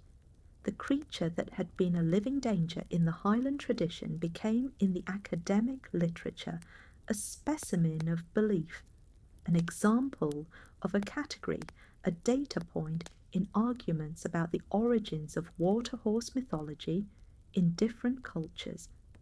The contemporary fantasy genre's engagement with the Kelpie is extensive and varied, ranging from historically grounded treatments that draw on the specific details of the Scottish tradition to more freely adapted versions that use the Kelpie concept as a starting point for creatures with significantly different characteristics. The Kelpie has become one of the recognised population of the contemporary fantasy world, alongside the brownie and the selkie, and the various other beings from the British Isles tradition that the fantasy genre has adopted, and his water horse form and drowning danger are generally preserved even when other details have been modified. The young adult fantasy tradition in particular has found the Kelpie to be a productive creature for its purposes. The Kelpie's combination of dangerous beauty, the beautiful horse that must not be approached, with a specific, coherent, non-arbitrary system of danger and countermeasure makes it ideal for the genre's requirements. It can generate genuine threat and genuine tension while remaining a creature with specific rules that the protagonist can learn and potentially exploit. Several highly successful young adult series have featured kelpies in central or significant roles, and the Kelpie has thereby reached audiences that would not otherwise have encountered the Scottish folk tradition. What the literary tradition has preserved most faithfully from the folk tradition is the essential visual image. The beautiful horse at the water's edge, the late light on its dark coat, the stillness that is not quite the stillness of an ordinary animal. This image has proved extraordinarily durable across 4 centuries of literary engagement, appearing in texts as different as Walter Scott's romantic poetry and contemporary urban fantasy novels, always carrying the same essential character: the beauty that is dangerous, the stillness that is patient, the water that is waiting. The Romantic period's engagement with the Kelpie tradition was shaped by a broader cultural dynamic that is worth noting: the simultaneous exoticisation and domestication of Highland Scottish culture by the southern British and European audiences who were consuming Romantic literature. The Highland landscapes that provided the setting for so many Romantic period texts, Scott's poems and novels, the paintings of Edwin Landseer, the drawings and watercolours of J.M.W. Turner's Scottish tours, were landscapes being appreciated from outside by people who found them magnificent precisely because they were unfamiliar, because they offered the combination of wild beauty and human tradition that the Romantic aesthetic valued. The Kelpie was part of this package, a being specific to the Highland landscape, embedded in its cultural tradition, carrying the specific character of the Highland water. For the Romantic audience, the Kelpie was picturesque as well as terrifying. The Celtic revival at the turn of the 20th century, the broad cultural movement that sought to recover and celebrate Celtic traditions across Ireland, Scotland, Wales and Brittany, engaged with the Kelpie as part of its project of recovering and valorising Celtic supernatural tradition. Writers and artists associated with the Celtic revival treated the Kelpie with a seriousness that was different from both the Romantic period's picturesque appreciation and the academic folklorist's analytical detachment. For the Celtic revivalists, the Kelpie was not a curiosity or a specimen, but a living element of a living tradition, one that deserved artistic engagement rather than simply documentation or tourism. The Kelpie's presence in contemporary Scottish national culture, in tourism marketing, in public art, in the naming of sports teams and businesses, represents another phase of the tradition's journey through cultural time. The contemporary Kelpie is often a symbol of Scotland rather than a warning about Scotland's waters, a representation of the country's connection to its wild landscape and its distinctive supernatural tradition, rather than a practical caution against approaching specific water bodies. This symbolic function is continuous with the tradition's history while also transforming it. The Kelpie that began as a survival warning has become, in many of its contemporary expressions, a cultural pride marker. What the literary tradition has preserved most faithfully from the folk tradition is the essential visual image, the beautiful horse at the water's edge, the late light on his dark coat, the stillness that is not quite the stillness of an ordinary animal. This image has proved extraordinarily durable across 4 centuries of literary engagement, appearing in texts as different as Walter Scott's romantic poetry and contemporary urban fantasy novels, always carrying the same essential character, the beauty that is dangerous, the stillness that is patient, the water that is waiting. The specific Victorian engagement with the Kelpie as a subject for visual art, the paintings and illustrations that depicted the creature in the context of a Highland landscape, is a dimension of the literary and artistic tradition that illuminates the period's relationship with Scottish supernatural belief. The Victorian paintings of Highland lochs and Highland horses created a visual vocabulary for the Kelpie that was simultaneously atmospheric and ambiguous. A dark horse at the edge of a still loch in late afternoon light might be a painting of the supernatural creature, or might simply be a painting of a horse near water, and the ambiguity was itself part of the visual tradition's engagement with the Kelpie's specific character. The Kelpie was most effectively present in the paintings where it was not explicitly named, where the conditions were right, and the horse was there, and the viewer was left to make their own assessment of what they were looking at. The Kelpie's absorption into the tourist infrastructure of the Scottish Highlands, the way that Kelpie associations have become part of the marketing of specific lochs and specific landscapes, represents a specific form of the tradition's contemporary survival. The loch that is marketed as Kelpie associated is a loch that is using the creature's story as a way of making the landscape more interesting to visitors, adding a layer of supernatural history to the already dramatic physical beauty. This is the Kelpie domesticated and commodified, transformed from a warning into an attraction, but it is also in its way a form of the tradition's preservation. The tourist who learns that a specific loch was associated with the Kelpie in the folk tradition has encountered the tradition, however briefly and however commercially mediated. The specific Scottish national identity dimension of the Kelpie's contemporary cultural presence reflects a broader pattern in the way that folklore beings become cultural symbols as the specific beliefs that generated them fade. The Kelpie, like the Celtic and the various other distinctive beings of Scottish supernatural tradition, has become part of the vocabulary through which Scottish cultural identity is expressed and communicated, a marker of distinctiveness, of connection to a specific landscape and a specific folk tradition, of the particular combination of beauty and danger and wildness that Scotland's own cultural self-understanding tends to emphasise. The Kelpie has become Scottish in a way that transcends the specific Highland Gaelic tradition that generated it, representing the country's supernatural heritage to audiences that may have no connection to that tradition, and who encounter the creature first in tourist literature, in public art, or in fantasy fiction, and who through those encounters are drawn, however indirectly, into a relationship with the older tradition that gave the creature its specific, patient, aquatic character.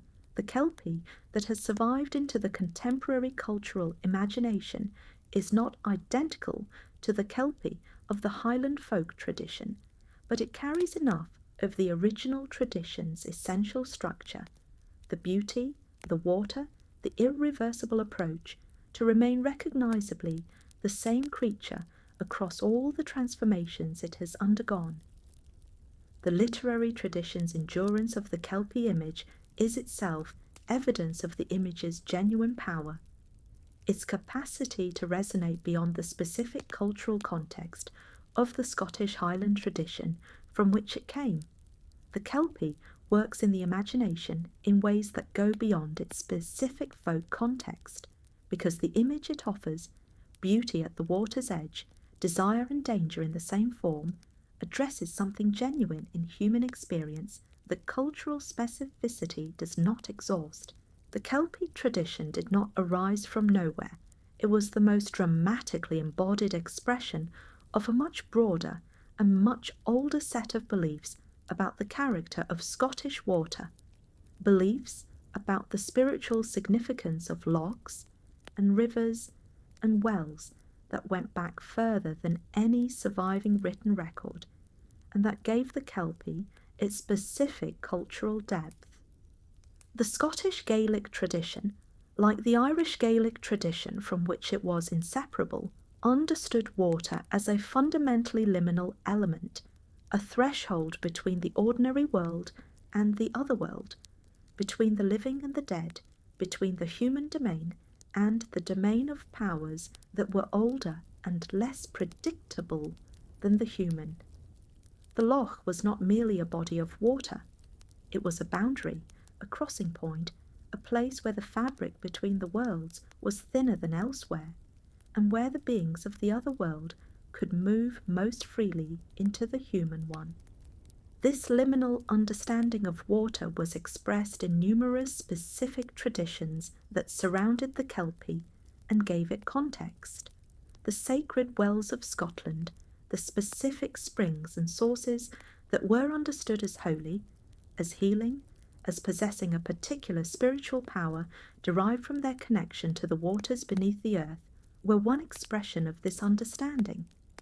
The well was the point where the underground water reached the surface, where the hidden world emerged into visibility, where the power that lived in the deep water became accessible to the human world in the form of the spring. The tradition of offering to water, throwing objects into lochs, rivers and wells, as acts of gift and propitiation, was a form of relationship maintenance with the water's supernatural dimension that was practiced across Scotland from prehistory into the modern period. The extraordinary archaeological record of deliberately deposited objects in Scottish water, swords and shields, and precious metalwork from the Bronze Age and Iron Age, along with much later material, is evidence of a sustained and serious engagement with the water's supernatural dimension that the Kelpie tradition was one expression of. The each-uisge and the Kelpie were therefore not random supernatural beings that happened to be associated with water. They were expressions of the water's own being, manifestations of what the water was understood to be, which was powerful and beautiful and deeply dangerous to those who did not respect its nature.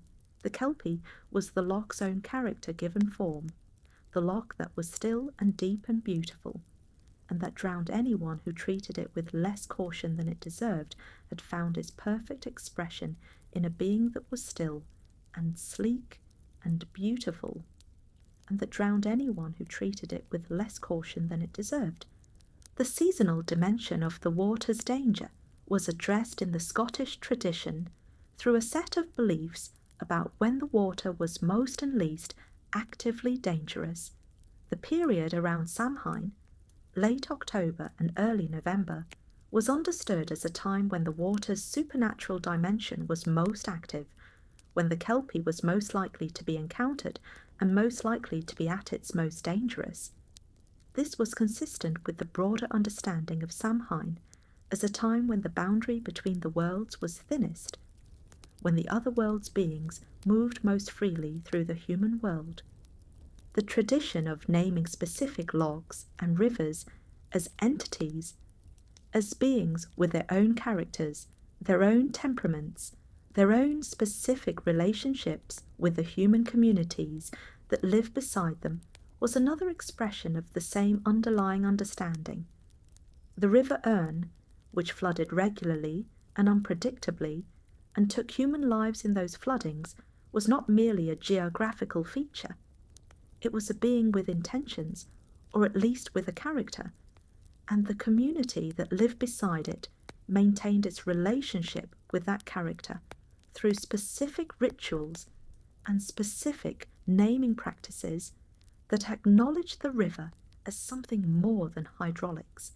The Kelpie tradition was one of the most vivid expressions of this relational understanding of water, the understanding that water was something that you were in a relationship with, something that required respect and attention and the right kind of engagement, not merely a resource to be used or a hazard to be avoided. The Kelpie gave the water's relationship with humanity a specific form, beautiful, patient, capable of generosity in one tradition's account, and absolute in its danger in another, demanding the specific kind of engagement that recognized its nature, rather than trying to impose human expectations onto it. The tradition of the water's gift alongside the water's danger, the understanding that the same water that was dangerous was also generous, that the same lochs that harboured kelpies also provided fish and fresh water and beauty and spiritual renewal, was an important dimension of the Scottish water tradition that the Kelpie belief existed within rather than in opposition to. The Kelpie was the water's dangerous face, not the water's only face. The tradition that warned against the Kelpie was not a tradition that said the water was simply and entirely dangerous. It was a tradition that said the water was complex, that it required respect and engagement and the right kind of relationship, and that the Kelpie was one dimension of that complexity. The healing wells of Scotland, the Shallybeat springs, and the sacred wells that were visited for their curative properties, dressed with offerings, and maintained as sites of specific religious significance across the centuries, were part of the same water tradition that included the Kelpie. The healing well was the water's benevolent face, the spring that gave health, that restored vitality, that provided the specific benefits that the particular well was known for. The Kelpie was the water's dangerous face. Both were expressions of the water's power, of the understanding that water was not neutral but actively powerful, capable of healing or harming depending on the nature of the specific water and the nature of the specific engagement. The practice of seeking the Kelpie's aid, documented in a small number of accounts that are often treated as marginal or unrepresentative, but that deserve attention as evidence of the tradition's complexity, involved approaching the creature not as a victim but as a petitioner, using specific ritual forms to request specific assistance. The person who approached the Kelpie as a petitioner was a person who had accepted the relationship with the waters being on its own terms rather than trying to exploit the creature, who was not trying to catch a fine horse or gain free transport, but who was engaging with the Kelpie as what it actually was, a being of the water with its own nature and its own powers. Whether such approaches ever succeeded, in the tradition's understanding, is uncertain, but their existence in the record is evidence that the Kelpie was understood as something more than simply a killer. The Kelpie tradition was one of the most vivid expressions of this relational understanding of water, the understanding that water was something you were in a relationship with, something that required respect and attention and the right kind of engagement, not merely a resource to be used or a hazard to be avoided. The Kelpie gave the water's relationship with humanity a specific form, beautiful, patient, capable of generosity in one tradition's account, and absolute in its danger in another, demanding the specific kind of engagement that recognized its nature, rather than trying to impose human expectations onto it. The oral literature of the Scottish Gaed Heltacht, the Gaelic-speaking areas of Scotland, preserved accounts of the Kelpie alongside accounts of the other supernatural beings of the Highland tradition in the great corpus of oral narrative that the 20th century's collection efforts preserved before the communities that maintained it were changed beyond recovery. The Kelpie stories in this oral literature had a specific generic character. They were told as local history rather than as legend, attached to specific places and specific events rather than floating in the generalized narrative space of the fairy tale. This local specificity was part of what gave the Kelpie tradition its particular force. It was not a warning about supernatural dangers in the abstract, but a warning about this specific loch where this specific thing had happened to these specific people within living memory or the memory of the immediately preceding generation. The relationship between the Kelpie tradition and the broader tradition of the Highland supernatural landscape, the tradition that understood specific hills, specific rocks, specific trees, and specific bodies of water as inhabited by specific supernatural presences, place the Kelpie within a densely populated supernatural ecology. The loch that harboured a Kelpie was not the only feature of the local landscape with supernatural associations. It existed alongside the fairy mound on the hill, the sacred well in the valley, the specific tree that was understood as the boundary between the human world and the other world. The Kelpie was one supernatural resident among many in a landscape that was understood as thoroughly inhabited by powers that were not human. The specific quality of Highland loch water, the distinctive peat dark colour of many Highland lochs, the result of the peat-based soils through which the water drains before reaching the loch, contributed to the visual character of the Kelpie's habitat in ways that the tradition's imagery preserved. The dark water of the Highland loch was not the transparent blue of southern European lakes, but a deep amber-tinged darkness that revealed nothing of what lay below. Looking into a Highland loch was looking into an opacity, a darkness that began at the surface and went down 300 metres without becoming more transparent. The Kelpie's relationship to this darkness, its belonging to it, its movement through it, the victims it took into it, was the relationship between a being of genuine inscrutability and a water that was genuinely inscrutable. The tradition did not merely say that the loch was where the Kelpie lived. It said that the Kelpie was what the loch's darkness looked like when it was given a form, and the form it took was the most beautiful horse you had ever seen. This is the Kelpie's deepest claim on the imagination. Not the drowning, which is the ending, but the beauty which is the beginning, and the stillness which is the waiting between the two. The contemporary environmental understanding of water, the scientific recognition that water systems are dynamic, complex, and fundamentally important in ways that go far beyond their immediate utility for human purposes, is not identical to the Scottish tradition's understanding of water as sacred and dangerous, but it is in some ways continuous with it. Both understandings insist that water is more than a resource, that the relationship between human communities and their water systems is a relationship that requires care and attention and respect rather than merely technical management. The Kelpie tradition was the old tradition's way of encoding this insistence in a form that was memorable and transmissible. The beautiful horse that drowned you was the loch's way of demanding the respect that the loch deserved. Every persistent folk tradition encodes something real, some genuine feature of the world that the tradition was developed to address, explain, or warn against.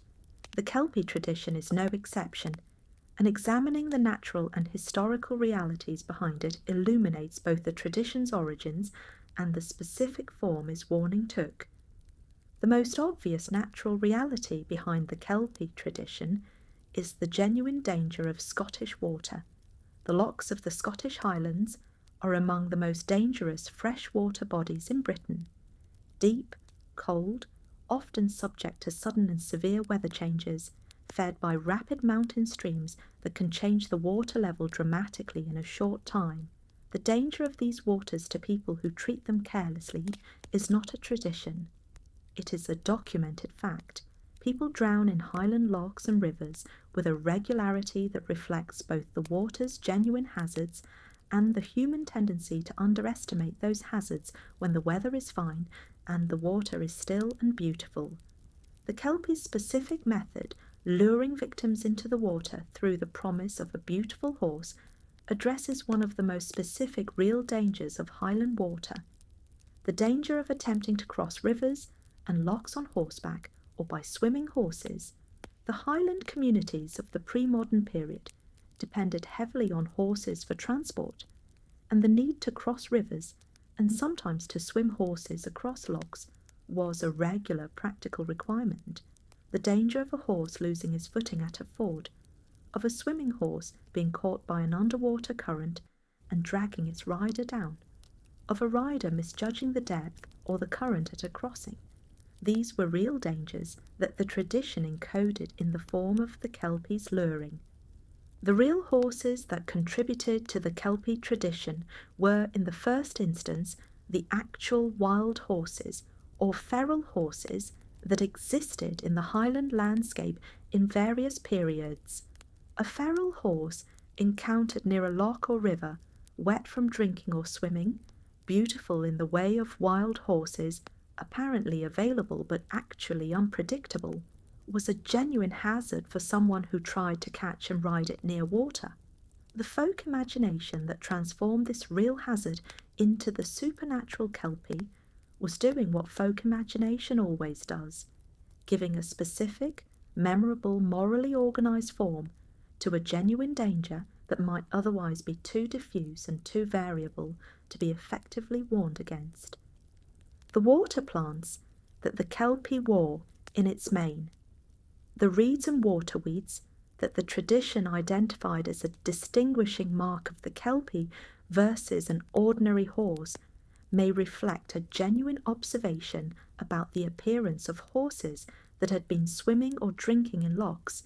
A horse that had been in the water would have water plants caught in its mane and tail, and this natural feature, combined with the horse's presence near the water and its wet coat, created the visual impression that the tradition turned into a supernatural warning sign. The extraordinary depth of some Highland lochs, Loch Morat's 300 metres, Loch Ness's 200 metres, the remarkable depths of dozens of smaller Highland lochs, contributed to the tradition's understanding of the kelpie as a being of the deep water, a creature that belonged to the incomprehensible darkness below the surface that no human could reach. The tradition that the kelpie carried its victims into this depth, that the drowned were taken so far below the surface that they could never be recovered, reflected the genuine reality of drowning in very deep water, where the body might indeed never be found. The cold of Highland lochs was another natural reality that the tradition engaged with through the kelpie. Highland loch water is cold even in summer, cold enough to cause cold water shock in a person who enters suddenly, cold enough to incapacitate a swimmer in a relatively short time, cold enough to be genuinely fatal at water temperatures that might not seem dangerously cold to someone who had not experienced them. The kelpie's drowning method was therefore a method that worked with the natural properties of the water rather than against them. The sudden entry into cold water that the kelpie's dash for the loch produced would have incapacitated a rider very quickly, making resistance and self-rescue extremely difficult, even for a strong swimmer. The specific landscape conditions that the tradition associated with kelpie danger, the still water, the late afternoon light, the apparent solitude, the fine weather that made the water look benign, were also the conditions that made Scottish water genuinely most dangerous.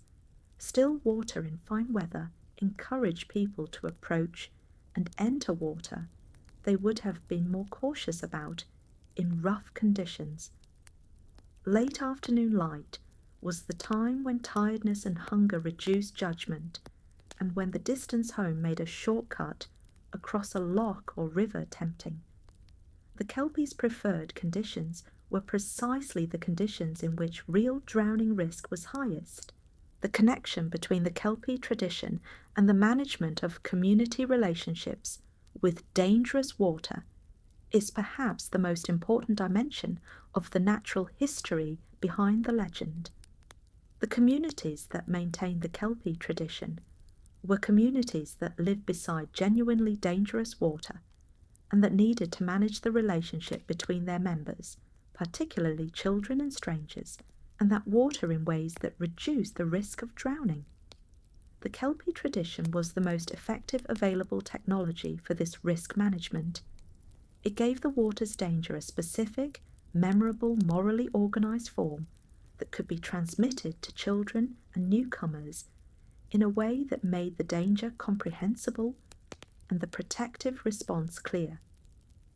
The specific role of the horseman's knowledge in the Kelpie tradition is worth examining as part of its natural history.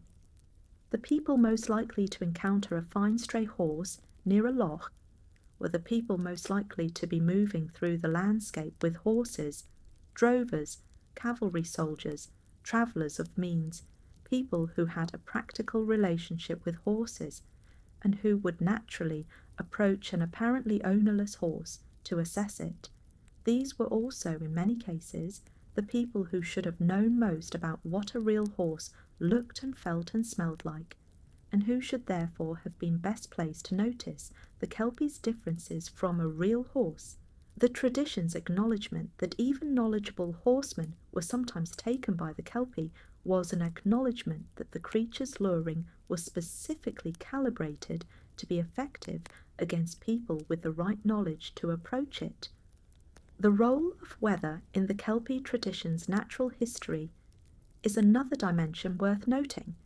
The specific conditions that the tradition associated with Kelpie danger, the still day, the fine weather, the calm water, were also the conditions in which the Highland lochs were genuinely most deceptive about their danger.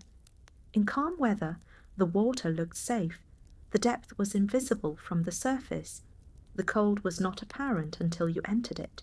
The currents that existed below the apparently still surface were not visible to the eye. Fine weather on a Highland loch was, in this sense, the natural equivalent of the Kelpie's beautiful appearance. It concealed the danger rather than displaying it, made the water look like something it was not, invited approach with an appearance of benignity that the approach itself would rapidly contradict. The specific Highland weather pattern that produced the most dangerous conditions, the quick transition from calm to rough, the sudden squall that came up while a swimmer or a boater was in the water, was also relevant to the Kelpie tradition. The Kelpie's sudden movement toward the water, the transition from the apparently still, apparently docile, beautiful horse to the creature at speed entering the loch, was the supernatural equivalent of the sudden Highland squall, the beautiful stillness that became, with no warning, something entirely and irreversibly different. The tradition was encoding the specific character of Highland weather and Highland water in the specific character of the Kelpie's behaviour. Do not approach the beautiful horse at the water's edge. The instruction was specific. The reason was specific. The danger was real, whether the horse was a supernatural water predator or simply a feral animal near dangerously cold and dangerously deep water. The tradition served its protective function either way, and in serving that protective function across generations, it preserved both a genuine warning about genuine danger and a genuinely extraordinary portrait of the Highland water and what it was capable of. The specific role of the Highland pony in the natural history of the Kelpie tradition is worth noting. The Highland pony, the native horse breed of the Scottish Highlands, a tough, compact, sure-footed animal adapted to the specific demands of the Highland landscape, was both the primary horse type used in the Highland economy and the primary reference point for what a horse in the Highland landscape looked like. A Kelpie that appeared as a horse would have appeared as a Highland pony type in the tradition's imagination. and the qualities that made the Highland pony particularly useful. Its strength, its sure-footedness, its adaptability were the qualities that the Kelpie would have presented as the lure. The best possible Highland pony, appearing at exactly the moment when one was needed, was the tradition-specific form of the Kelpie's offer. The underwater topography of the Highland lochs, the specific combination of shallow margins and abrupt drops to extreme depth that characterise many of the lochs associated with Kelpie tradition, is relevant to understanding the natural history of the drowning danger the tradition encoded. The margin of Loch Ness, for instance, drops very quickly from wading depth to depths of hundreds of metres. A person who entered the water at the shallows and was then moved slightly further from shore by a current, by a wave, by the motion of an animal they were trying to lead, could find themselves in immediately fatal depth with very little warning. The Kelpie's movement toward the deeper water was the supernatural form of this specific topographic danger, the gentle transition that became, in a moment, something entirely different. The specific acoustic environment of the Highland loch at night, the silence that wasn't empty but full of small sounds, the occasional splash that might have been a fish, or might have been something else, the way that sound carried across still water in ways that made distance uncertain, contributed to the Kelpie tradition's nighttime character. The Kelpie that was heard before it was seen, the sound of hooves on stone near the water's edge, heard in the darkness, was a Kelpie encounter that began in the acoustic environment of the loch rather than in its visual one, the tradition that maintained awareness of what sounds were normal at the loch's edge at night was also maintaining the capacity to distinguish the normal from the abnormal, the fish from the Kelpie, the wind from the hooves. Do not approach the beautiful horse at the water's edge. The instruction was specific. The reason was specific. The danger was real, whether the horse was a supernatural water predator or simply a feral animal near dangerously cold and dangerously deep water. The tradition served its protective function either way, and in serving that protective function across generations, it preserved both a genuine warning about genuine danger and a genuinely extraordinary portrait of the Highland water and what it was capable of. We have followed the Kelpie through its folk tradition, its geographical territory, its family of kindred beings, its literary history, its natural history, and its underlying significance in the broader tradition of Scottish water belief. Now it is time to ask the final question: what remains? What does the image of the beautiful horse at the water's edge still carry in a world that has largely moved on from the specific folk belief that generated it, more than might be expected, and in more various forms than the original tradition could have anticipated?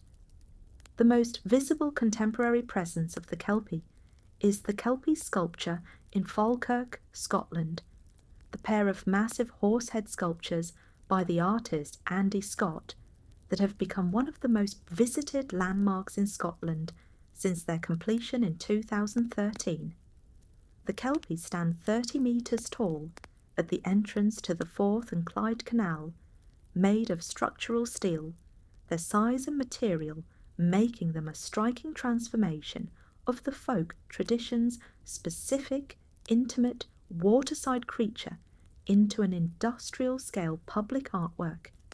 The sculpture's name explicitly invokes the Kelpie tradition, and the location, at the water's edge, near canals and rivers, maintains the geographical association. But the Kelpies are not warnings, they are celebrations, representations of the horsepower that drove the industrial development of the central belt of Scotland, creatures of the water transformed into monuments of human achievement.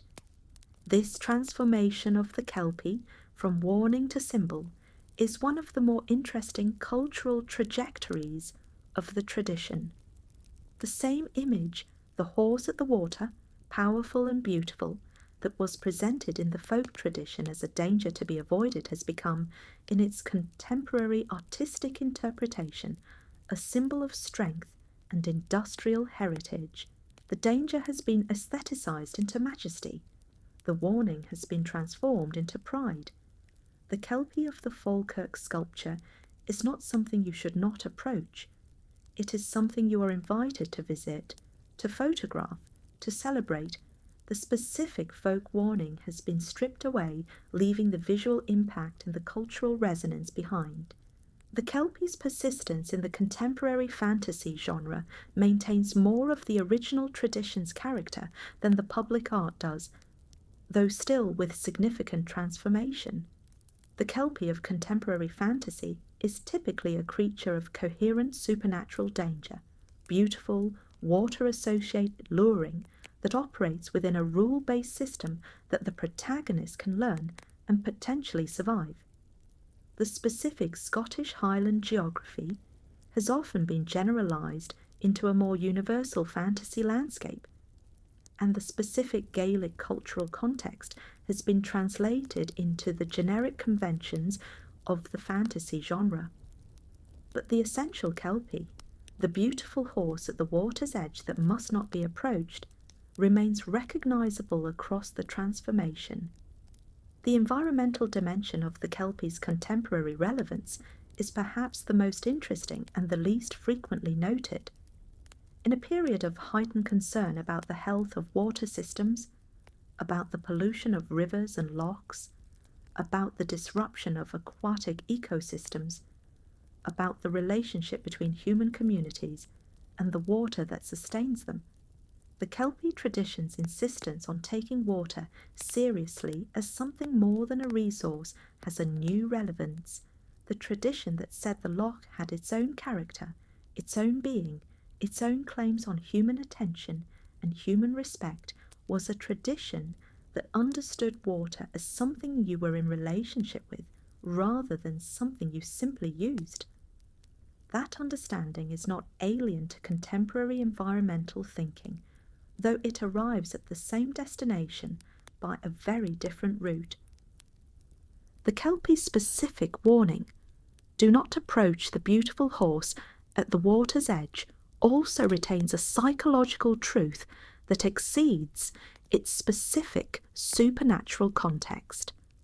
The Kelpie's method, as we have explored it, was the method of beauty that is also danger, of the apparently available that is actually lethal, of the desire that overrides caution until the moment when caution was the only thing that would have saved you. This pattern, the thing that looks like what you want and turns out to be what kills you, is not specific to supernatural water horses. It is a pattern in human experience that the Kelpie tradition articulated with unusual precision and unusual vividness. The image of the beautiful horse at the water's edge is one of those images that lodges in the imagination and persists there, that continues to operate as an image even in people who have never heard the specific tradition that generated it. There is something about still water and a beautiful animal, and late afternoon light that the human eye finds genuinely arresting, genuinely beautiful, genuinely worthy of approach. The Kelpie tradition says yes, and that is exactly the problem. The beauty is real, the desire to approach is real, and the danger is equally real, and it is precisely constituted by the beauty and the desire. The warning works not by denying the attraction, but by insisting on what the attraction conceals. The tradition's deepest wisdom about the Kelpie is perhaps its deepest wisdom about beauty in general, that beauty is not safety, that the most beautiful things are not always the most benign, and that the desire to be close to something extraordinary is a desire that requires to be evaluated rather than simply acted upon. The horse at the water's edge is beautiful. It is also dangerous. The two facts are not in competition. They are the same fact expressed from different angles, and the person who can hold both at the same time, who can see the beauty clearly and the danger equally clearly, who can feel the pull of the attraction and the pull of the caution simultaneously, is the person best equipped to stand at the water's edge and make the right decision.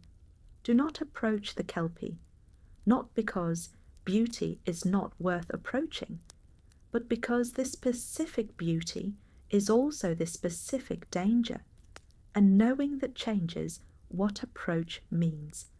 The tradition that preserved the warning was preserving something true about the way the world sometimes works. The way that the things we most want to move toward are sometimes the things that most require us to hold still. The Kelpie's presence in contemporary children's literature and young adult fiction has given it one of its most culturally significant new forms. The children's Kelpie is often a creature whose danger is real but conquerable, a being that can be outwitted by a protagonist with the right knowledge and the right courage, that can even in some treatments be befriended or transformed. This is not the folk tradition's Kelpie exactly, which was not a creature that could be befriended, which was dangerous in a way that did not resolve into friendship, but the children's literary Kelpie preserves the essential structure of the encounter, the beautiful horse, the water proximity, the requirement for knowledge and caution, while adapting it for an audience and a purpose that the folk tradition did not anticipate. The Kelpie's connection to the contemporary rewilding movement, the effort to restore wild species and wild habitats to landscapes from which they have been removed, is an interesting contemporary dimension that the folk tradition could not have anticipated, but that the tradition's underlying logic supports. The rewilded Highland landscape, with its reintroduced wolves and its recovering deer populations, and its gradually recovering rivers and lochs, is a landscape that is becoming more wild, in the sense of being less completely managed by human activity. The Kelpie tradition's insistence that the water was not simply a resource, that it had its own character and its own claims, resonates with the rewilding movement's insistence that the wild landscape should be allowed to express its own character, rather than being entirely directed toward human purposes. The specific emotional resonance of the Kelpie image, the beautiful horse at the water's edge, the late light, the stillness, is something that persists in human experience even in people who have never encountered the tradition that generated it. There is something about the combination of beauty and water and the watching quality of a still animal that the human nervous system responds to with a specific combination of attraction and unease. The tradition that named this response and gave it a form, the Kelpie, the beautiful horse that must not be approached, was doing what the best folklore always does, articulating something real in human experience, giving it a name and a shape, making it manageable through the act of naming. The tradition's deepest wisdom about the Kelpie is perhaps its deepest wisdom about beauty in general, that beauty is not safety, that the most beautiful things are not always the most benign, and that the desire to be close to something extraordinary is a desire that requires to be evaluated rather than simply acted upon. The horse at the water's edge is beautiful. It is also dangerous. The two facts are not in competition. They are the same fact expressed from different angles, and the person who can hold both at the same time, who can see the beauty clearly and the danger equally clearly, is the person best equipped to stand at the water's edge and make the right decision. The specific contemporary relevance of the Kelpie's warning about approaching what is beautiful and apparently accessible near water extends into contemporary water safety concerns in ways that the folk tradition could not have anticipated, but that its underlying logic supports. Water safety charities and campaigns have noted for years that a significant proportion of drowning accidents involve people who enter the water for apparently reasonable purposes, swimming, wading, attempting to rescue something or someone, in conditions that appeared safe but that concealed genuinely lethal dangers. The Kelpie tradition's specific warning, the beautiful horse at the water's edge is not what it appears to be, and the approach that seems reasonable and natural is the approach that kills you, is a folk encoding of exactly this pattern. The Kelpie's survival in the contemporary imagination is ultimately the survival of a specific and coherent image that proved more durable than the specific cultural context that generated it. The Scottish Highland communities that told Kelpie stories in the 18th and 19th centuries were communities undergoing dramatic transformation. The clearances, the development of the wool economy, the collapse of the traditional clan system, the movement of populations from rural to urban settings. The Kelpie tradition survived these transformations not by remaining unchanged, but by being flexible enough to find new forms. The literary Kelpie, the public art Kelpie, the fantasy Kelpie, while preserving the essential image that had always been the tradition's core, the beautiful horse at the water's edge, the late light, the stillness, and the deep cold patient water waiting behind it. The Kelpie's final lesson, held across all the forms it has taken in its long cultural journey, from Highland folk tradition to public art to fantasy genre convention, is perhaps this: some things are beautiful and dangerous simultaneously, and the two qualities are not separate but constitutive of each other. The Kelpie would not be dangerous if it were not beautiful.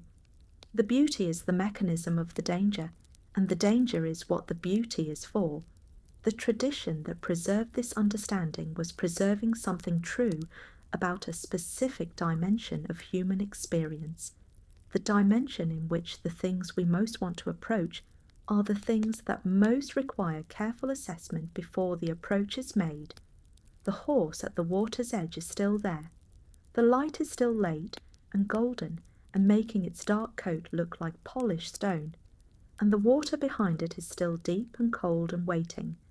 Sleep well. The horse is still there at the water's edge. The loch is deep and cold and still. The light is failing, and the most important thing you know now is what you're looking at.